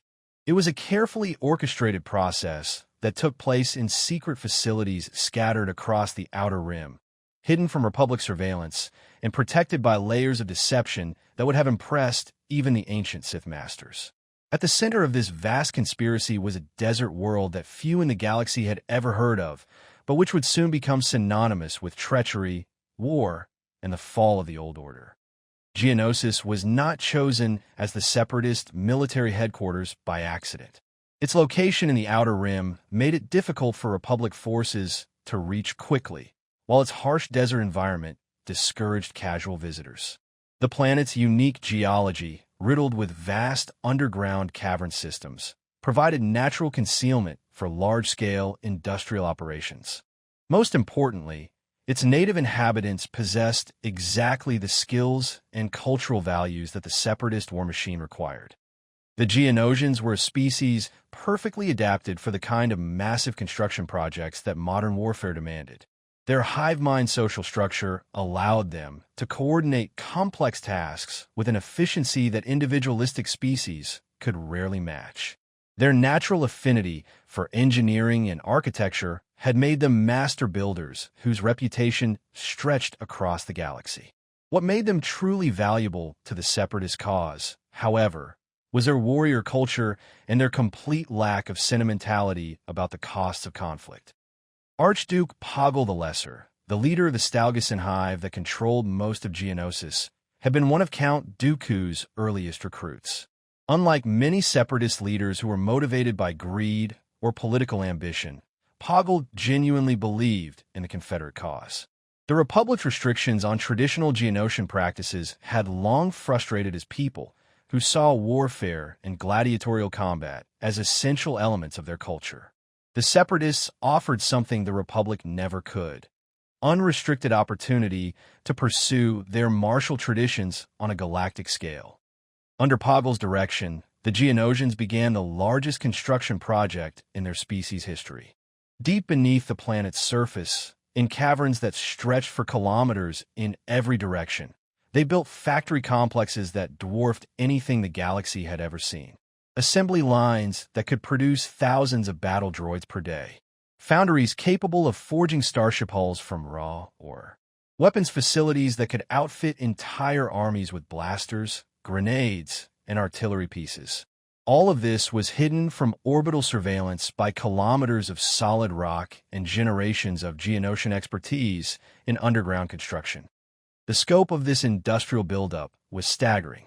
Republic intelligence estimates, compiled years later, suggested that the Geonosian factories were producing military equipment at a rate that exceeded the combined output of the core world's entire defense industry. Millions of battle droids rolled off assembly lines every month. Thousands of starfighters and transport vessels were constructed in underground shipyards. The raw materials for this massive undertaking came from across the Confederacy, delivered by Trade Federation cargo ships that operated under the cover of legitimate commercial activities. What made this buildup possible was not just Geonosian engineering skill, but the coordinated effort of the entire Separatist corporate coalition. The Trade Federation provided logistics and transportation. The Techno-Union supplied advanced manufacturing equipment and technical expertise. The banking clan funded the enormous costs involved. The Commerce Guild arranged for the acquisition of raw materials from across the galaxy. Each organization contributed its specialized capabilities to a project that none could have accomplished alone. The secrecy surrounding the Geonosian buildup was maintained through a combination of natural concealment, deliberate misdirection, and carefully orchestrated information warfare. Republic intelligence services, already overwhelmed by the political crisis and hampered by budget constraints, found their attention diverted by a series of false leads and manufactured incidents across the galaxy. When they did manage to detect increased activity on Geonosis, it was explained away as routine industrial development by a world seeking to modernize its economy. While the Geonosian factories churned out the hardware of war, Count Dooku was addressing an equally crucial need: the development of military leadership capable of commanding the vast forces being assembled. The Separatist military would require commanders who combined tactical brilliance with absolute loyalty to the Confederate cause. More importantly, they would need leaders who could inspire organic troops and coordinate droid armies in the kind of complex operations that galactic warfare demanded. Dooku's first and most important recruit was a being who would become one of the most feared military commanders in galactic history. General Grievous was not, as many Republic citizens would later believe, a purely artificial creation. He had once been a proud Kaleesh warrior named Kaimin Jai Shilal, whose people had fought a desperate war against their enemies, the Hook. When the Republic intervened in that conflict on the wrong side, supporting the aggressor Hook against the defending Kaleesh, Grievous experienced firsthand the kind of injustice that Republic policies could create. The transformation of Grievous from organic warrior to cyborg general was as much a psychological process as a physical one. His people's defeat and the Republic's betrayal had filled him with a rage that burned like a plasma furnace. When Separatist agents approached him with an offer of revenge against the government that had destroyed his civilization, he embraced it with the fervor of a true believer. The extensive cybernetic modifications that followed were not just medical necessities. They were symbols of his complete rejection of his former life and his commitment to the Separatist cause. Under Dooku's personal tutelage, Grievous learned to channel his rage into tactical brilliance. The fallen Jedi Master taught him not just lightsaber combat techniques, but the art of military command. Grievous proved to be a remarkably quick study, combining his natural warrior instincts with a strategic mind that could coordinate complex multi-front campaigns. His cybernetic enhancements gave him capabilities that no purely organic being could match: lightning-fast reflexes, immunity to fatigue, and the ability to interface directly with droid command networks. What made Grievous truly dangerous, however, was not his individual capabilities, but his understanding of psychological warfare. He had learned from his own people's defeat that morale and fear could be more decisive than firepower or numbers. His reputation for brutality was carefully cultivated, designed to demoralize enemy forces before battle was even joined. Stories of his savagery spread throughout the Republic military, creating a psychological environment where his mere presence on a battlefield could tip the scales in the Confederacy's favor. The general's relationship with Count Dooku was complex and often tense. Grievous respected his master's strategic vision and political acumen, but he chafed under the restrictions that Dooku's broader plans sometimes imposed. The cyborg warrior was a creature of action who preferred direct confrontation to the subtle manipulations that characterized Separatist strategy. This tension would become more pronounced as the war progressed, but in the early days of the military buildup, it served to balance Grievous' aggressive instincts with Dooku's calculated planning. Dooku's second major military recruit represented a very different approach to warfare. Asajj Ventress was discovered on the war-torn world of Ratatak, where she had survived as a warlord in the chaos following her master's death. Unlike Grievous, who was motivated by political grievances and personal rage, Ventress was driven by a desperate hunger for purpose and belonging. Her traumatic past had left her emotionally damaged, but incredibly powerful in the Force, making her both a valuable asset and a potentially dangerous wild card. The development of Ventress as a military commander followed a different path than Grievous training. Where the cyborg general excelled at large-scale strategic operations, Ventress was a specialist in surgical strikes and covert operations. Her Force abilities made her ideal for missions that required stealth, infiltration, and the kind of precise application of violence that could achieve maximum impact with minimal resources. She was, in essence, the perfect assassin for an organization that needed to accomplish its goals while maintaining plausible deniability. Ventress's training in the dark side of the Force was intensive and brutal. Dooku pushed her to embrace her anger, her pain, and her desire for revenge, channeling these emotions into power that could be used against the Confederacy's enemies. The process was psychologically devastating, stripping away the last vestiges of her humanity and replacing them with a cold efficiency that made her one of the most effective killers in the galaxy. The relationship between Ventress and her master was complicated by the fundamental contradiction at the heart of Sith philosophy. The rule of two demanded that there could be only one master and one apprentice at any given time. Yet Dooku served as apprentice to Darth Sidious while training Ventress in the dark side.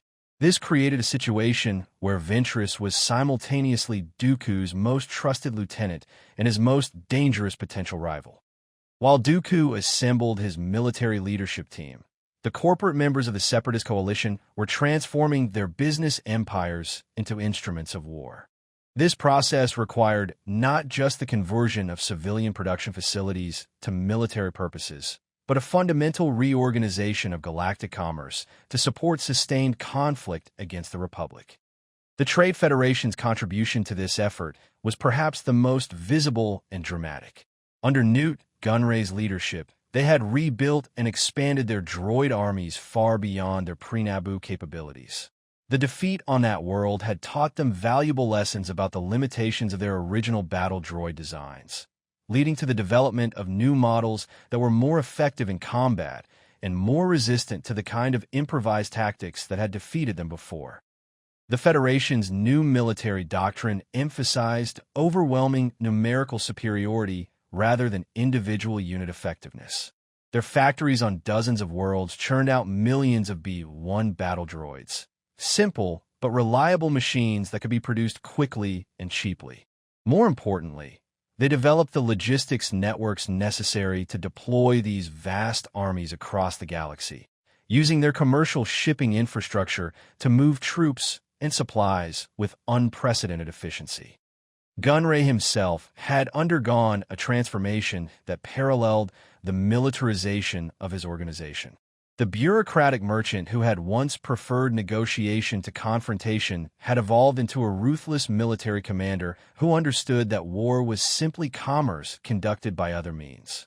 His experiences on Naboo had taught him that the Republic would respond to force only when it served their political interests, making the twin sons of Geonosis burn like funeral pyres in the crimson sky as the first shots of the Clone Wars echo across the desert arena. In that moment, as lightsabers clash with blaster fire and the screams of the dying mingle with the roar of starship engines, the galaxy crosses a threshold from which there can be no return. The year is 22 BBY, and what begins as a rescue mission for a single Jedi will explode into the greatest conflict in galactic history, a war that will consume worlds, destroy civilizations, and ultimately serve the dark purposes of masters who care nothing for the millions who will die in their name. The Battle of Geonosis was never supposed to be a fair fight. When Master Mace Windu led 200 Jedi Knights into the Petranaki Arena to rescue Obi-Wan Kenobi, Anakin Skywalker, and Senator Padme Amidala, he expected to face guards and political prisoners, not the largest droid army ever assembled. The trap that had been set for the Republic was sprung with devastating efficiency, transforming what should have been a diplomatic rescue into the opening engagement of a galactic war. The arena itself was a perfect metaphor for what the Clone Wars would become, an ancient space designed for gladiatorial combat, where beings fought and died for the entertainment of others, now serving as the stage for a conflict orchestrated by puppet masters who viewed the participants as nothing more than expendable pieces in a game of galactic chess. The Jedi who descended into that arena believed they were fighting for justice and the preservation of peace. The Geonosians who opposed them thought they were defending their home world against foreign invaders. Neither side understood that they were all victims of a deception so vast and complex that its true scope would not be revealed for another 3 years. Count Dooku watched the battle unfold from a secured vantage point, his emotions a carefully controlled mixture of genuine regret and calculated satisfaction. The Jedi dying in the arena below had once been his colleagues, beings he had known and respected during his years in the temple. Yet their deaths served a purpose greater than their individual lives. They would weaken an institution that had become complicit in the Republic's corruption while providing the emotional catalyst necessary to transform political opposition into military conflict. As the Jedi numbers dwindled under the relentless assault of battle droids and Geonosian warriors, the true scope of the trap became apparent. This was not a spontaneous response to an unauthorized rescue mission, but a carefully planned demonstration of Confederate power designed to achieve multiple strategic objectives simultaneously. The Republic would see the fate of the Jedi as proof that negotiation was impossible. The galaxy would witness Confederate military capabilities in action. Most importantly, the stage would be set for the deployment of the mysterious clone army that would transform the Republic from a democratic government into a militarized state. The arrival of the clone troopers marked a turning point not just in the battle, but in the nature of galactic civilization itself. Master Yoda's appearance at the head of a vast army of identical soldiers was both a salvation and a damnation. Salvation for the Jedi, trapped in the arena, but damnation for the Republic's democratic principles. The sight of the ancient Jedi Master commanding troops bred for war was a powerful symbol of how far the galaxy had fallen from its peaceful ideals. The immediate aftermath of Geonosis saw both sides scrambling to capitalize on their initial advantages while addressing the weaknesses the battle had revealed. For the Confederacy, the engagement had been a strategic success despite their tactical defeat. They had demonstrated their military capabilities to the galaxy, eliminated a significant number of Jedi, and forced the Republic to reveal the existence of their secret clone army. Most importantly, they had achieved their primary objective of making peaceful resolution impossible. General Grievous emerged from the battle with his reputation enhanced and his strategic position strengthened. The cyborg commander had coordinated the Confederate forces with deadly efficiency, demonstrating a level of tactical sophistication that impressed even his critics within the Separatist leadership. His management of the droid armies during the chaotic final phases of the battle, when Republic reinforcements threatened to overwhelm Confederate positions, had prevented what could have been a catastrophic defeat. The evacuation of key Confederate leaders from Geonosis was a masterpiece of military planning that showcased the advantages of the Separatist command structure. While Republic forces were still consolidating their control of the arena, Dooku, Grievous, and the corporate leadership were already aboard transport ships bound for secondary command centers scattered across Confederate space. This mobility and redundancy would prove to be one of the Confederacy's greatest strategic advantages throughout the war. The first major Confederate offensive came within weeks of Geonosis, as Separatist forces struck at Republic installations across the Outer Rim. These attacks were carefully coordinated to maximize psychological impact while minimizing the risk of overwhelming retaliation. Key hyperspace junction worlds were seized to disrupt Republic logistics. Industrial centers with strategic value were captured or destroyed. Most importantly, civilian targets were generally avoided, maintaining the Confederacy's image as a liberation movement rather than a conquering army. The Battle of Christophsis exemplified the Confederate approach to warfare in these early campaigns. The Crystal Planet was strategically valuable as a hyperspace junction, but it was also symbolically important as a prosperous world that had benefited from Republic membership. Separatist forces under General Worm loathsome laid siege to the planet using tactics that combined overwhelming firepower with careful attention to civilian casualties. The siege itself was a study in the effective use of droid armies. Confederate forces established defensive positions using standardized fortification protocols that had been programmed into their tactical computers. These positions were then defended by battle droids that required no rest, no food, and no reassurance in the face of enemy counterattacks. The consistency and reliability of droid performance allowed Confederate commanders to predict the outcome of engagements with mathematical precision, enabling strategic planning on a scale that organic armies could not match. Asajj Ventress played a crucial role in the Christophsis campaign, leading elite droid units in surgical strikes against Republic strongpoints. Her combination of force abilities and tactical skill made her ideally suited for the kind of precision operations that could break enemy resistance without causing excessive collateral damage. The success of these operations enhanced her reputation within the Confederate military while demonstrating the effectiveness of force-sensitive commanders in coordinating droid armies.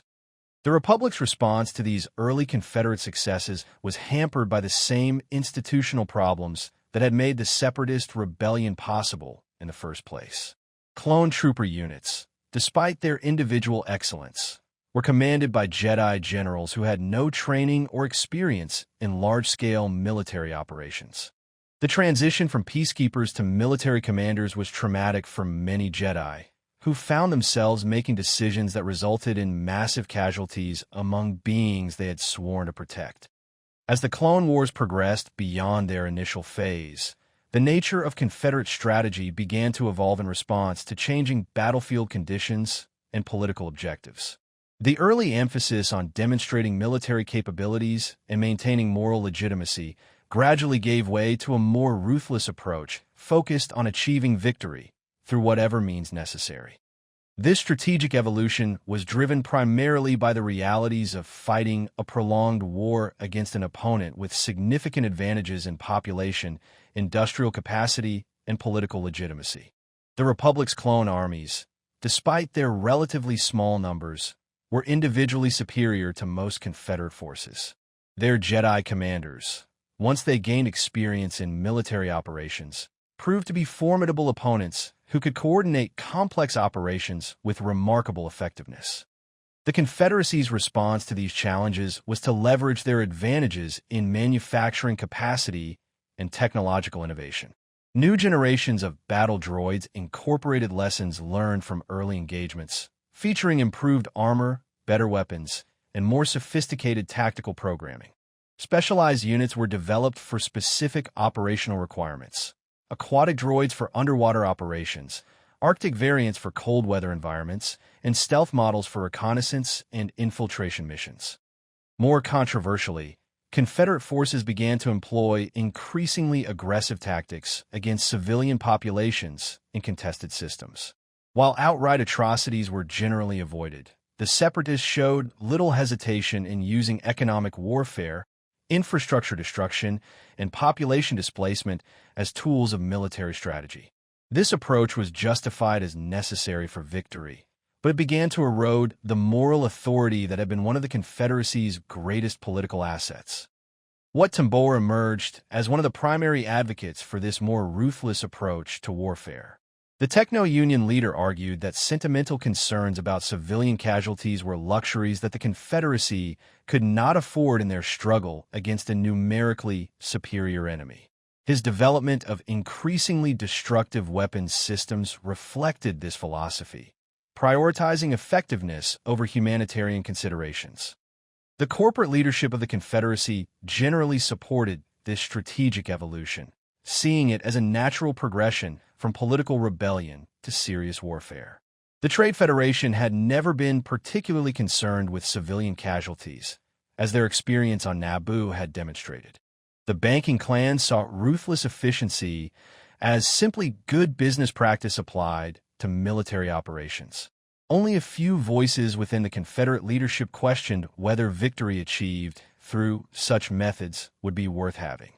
Count Dooku found himself walking an increasingly difficult line between his public role as Confederate leader and his secret mission as Sidious's apprentice. His genuine belief in the Confederate cause made it painful for him to authorize tactics that contradicted his stated principles. Yet his understanding of Sith philosophy convinced him that such compromises were necessary for ultimate victory. The internal conflict this created would gradually erode his effectiveness as both a military commander and a political leader. The Confederate campaign on Ryloth represented both the peak of Separatist military effectiveness and the beginning of their moral decline. The Twi'lek homeworld was strategically important as a source of valuable raw materials and a key hyperspace junction, but it was also politically significant as a world whose population had grown increasingly dissatisfied with Republic representation. The initial Confederate approach to Ryloth was relatively restrained, with Separatist agents working to build support among the native population by highlighting Republic failures and promising greater autonomy under Confederate rule. This political strategy was supported by economic incentives, as Confederate corporations offered lucrative contracts and investment opportunities that the Republic had long neglected. However, when the Republic deployed significant military forces to defend Ryloth, the situation quickly escalated beyond the Confederacy's original plans. The presence of clone trooper units and Jedi commanders transformed what had been intended as a political liberation into a full-scale military occupation. Confederate forces found themselves fighting not just Republic troops, but civilian militias who saw them as foreign invaders rather than liberators. Wat Tambor's role in the Ryloth campaign marked a significant escalation in Confederate tactics. The Techno-Union leader was given operational command of Separatist forces on the planet, with explicit authorization to use whatever methods were necessary to achieve victory. His interpretation of this mandate would have consequences that reverberated throughout the remainder of the war.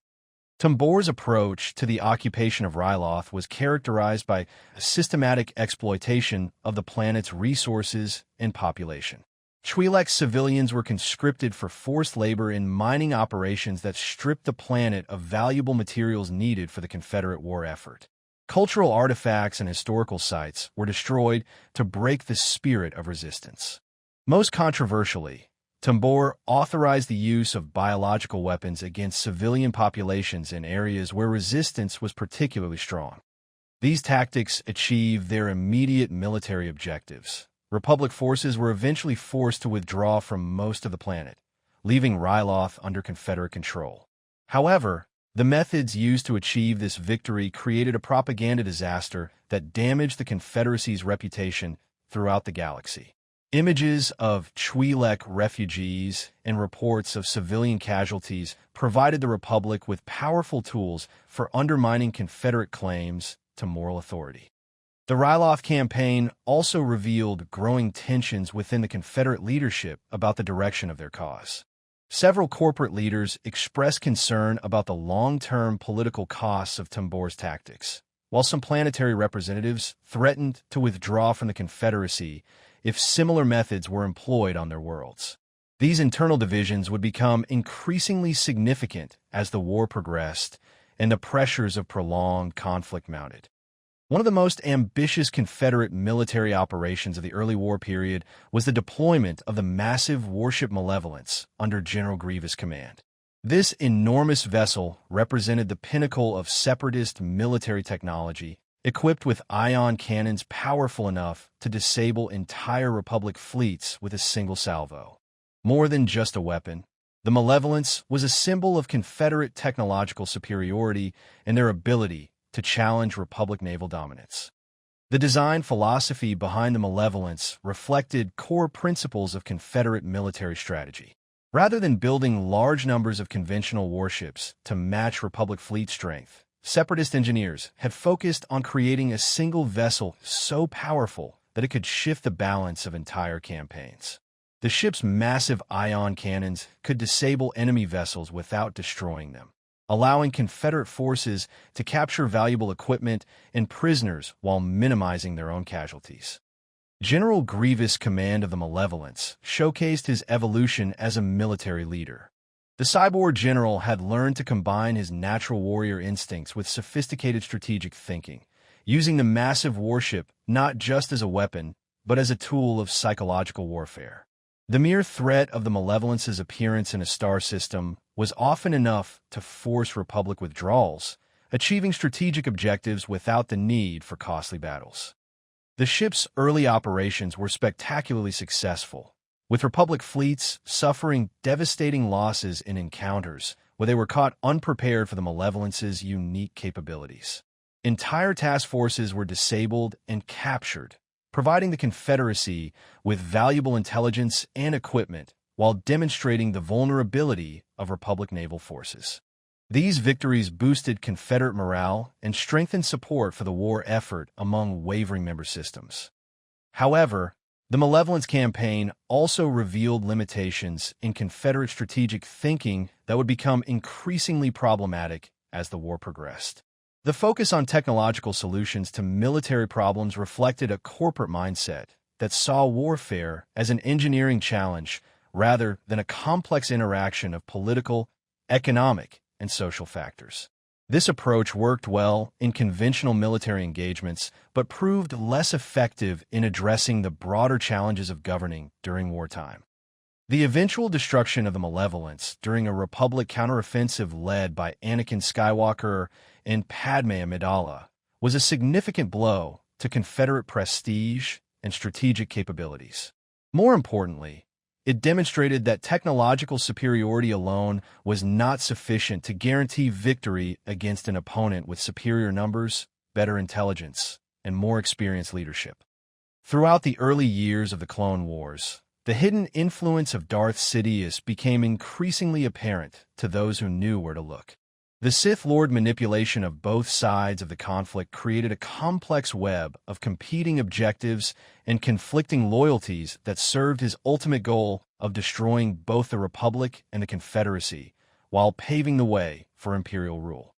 Sidious's influence on Confederate strategy was most visible in the way that Separatist victories consistently failed to achieve decisive results.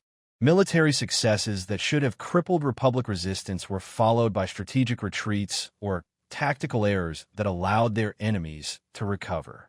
Political victories that should have brought neutral systems into the Confederate fold were undermined by policy decisions that alienated potential allies.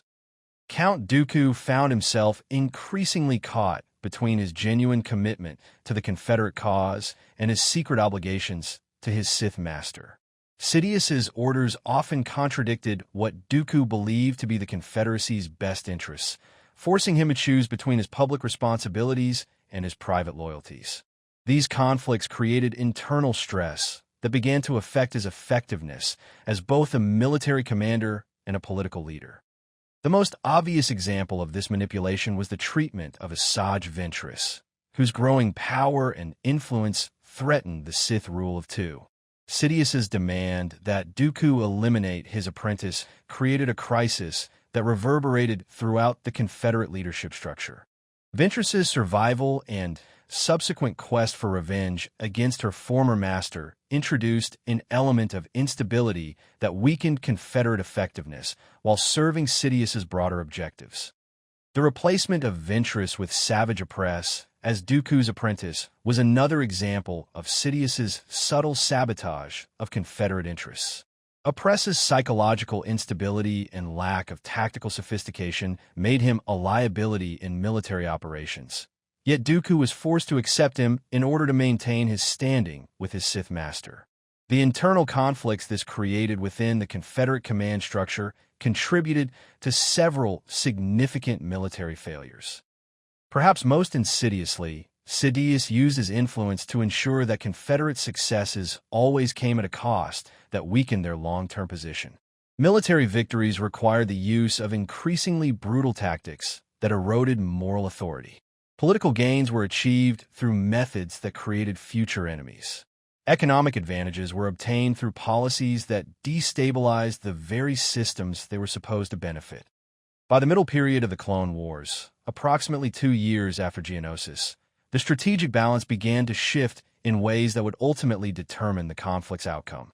The Republic's initial disadvantages in military preparedness and strategic coordination had been gradually overcome through experience and organizational reforms.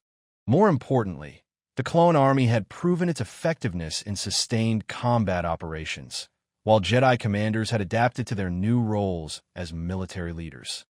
The Battle of Kamino represented a crucial turning point in the war's trajectory.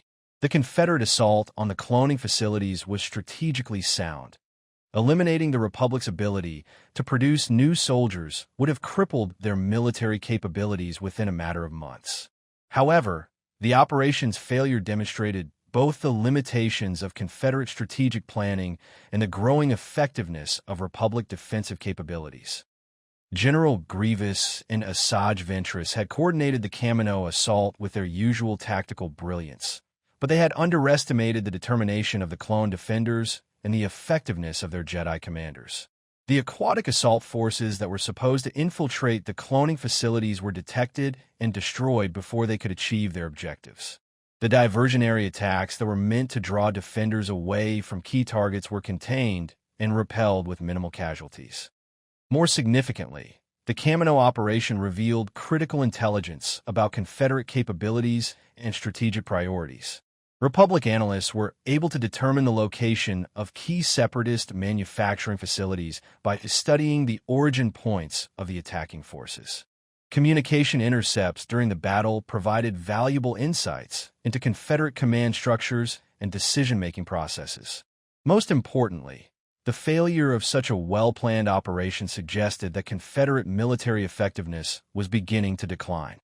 The aftermath of Kamino saw a series of Republic offensives that gradually pushed Confederate forces back from positions they had held since the early days of the war. The Outer Rim sieges, as these campaigns came to be known, demonstrated the Republic's growing confidence and strategic sophistication.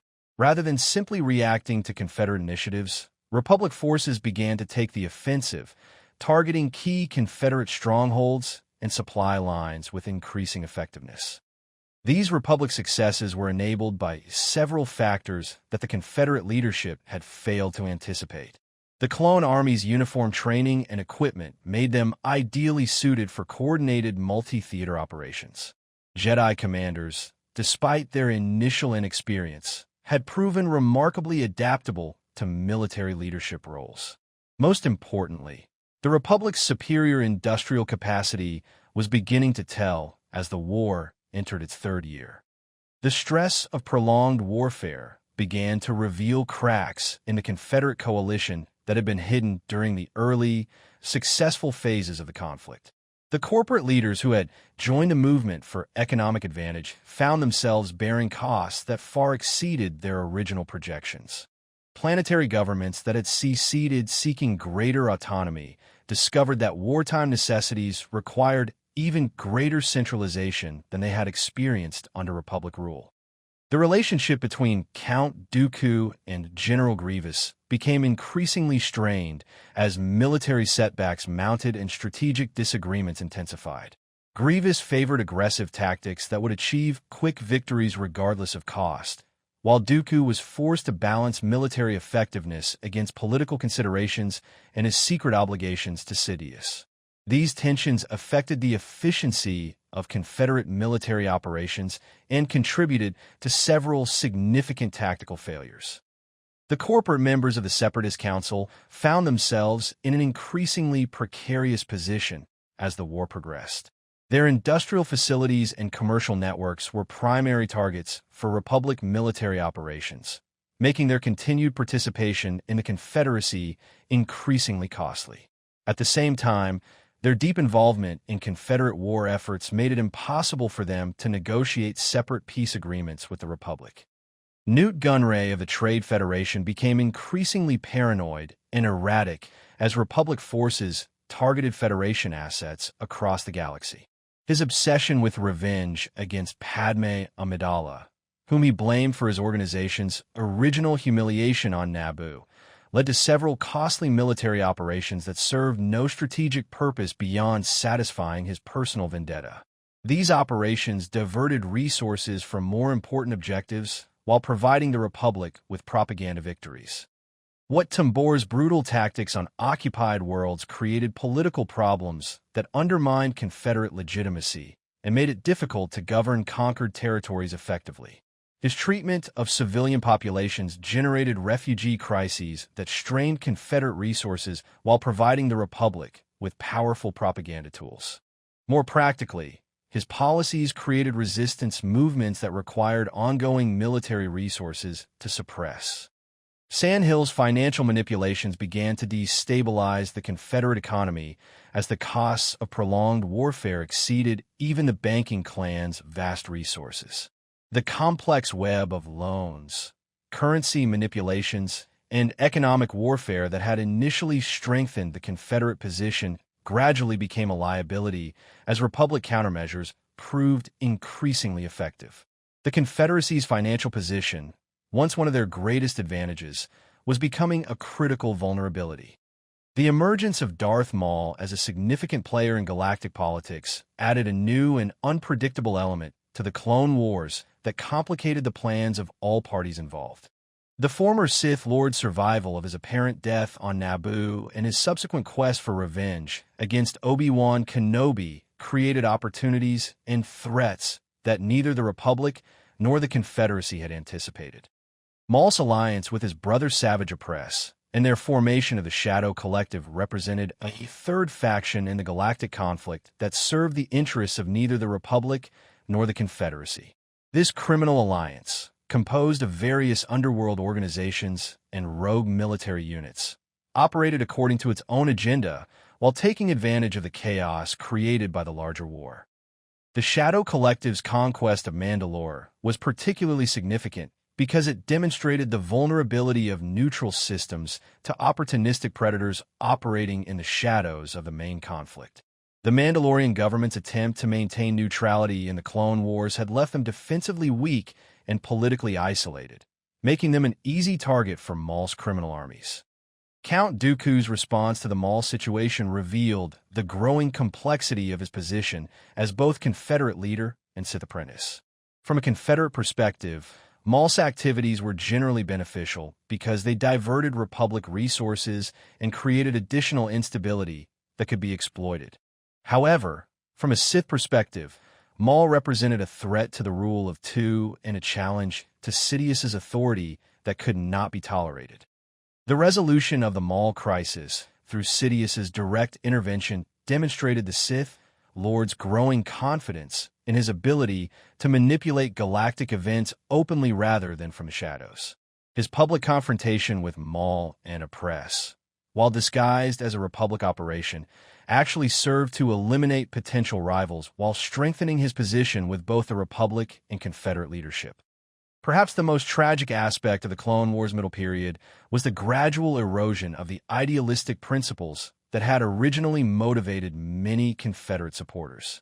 The noble vision of a reformed galaxy governed by efficiency and justice gradually gave way to the brutal realities of total war, where victory became the only objective regardless of the methods required to achieve it. This corruption of idealism was most visible in the treatment of civilian populations on contested worlds. The early Confederate emphasis on liberating oppressed peoples from Republic tyranny evolved into a pragmatic acceptance of whatever measures were necessary to maintain control of strategic territories.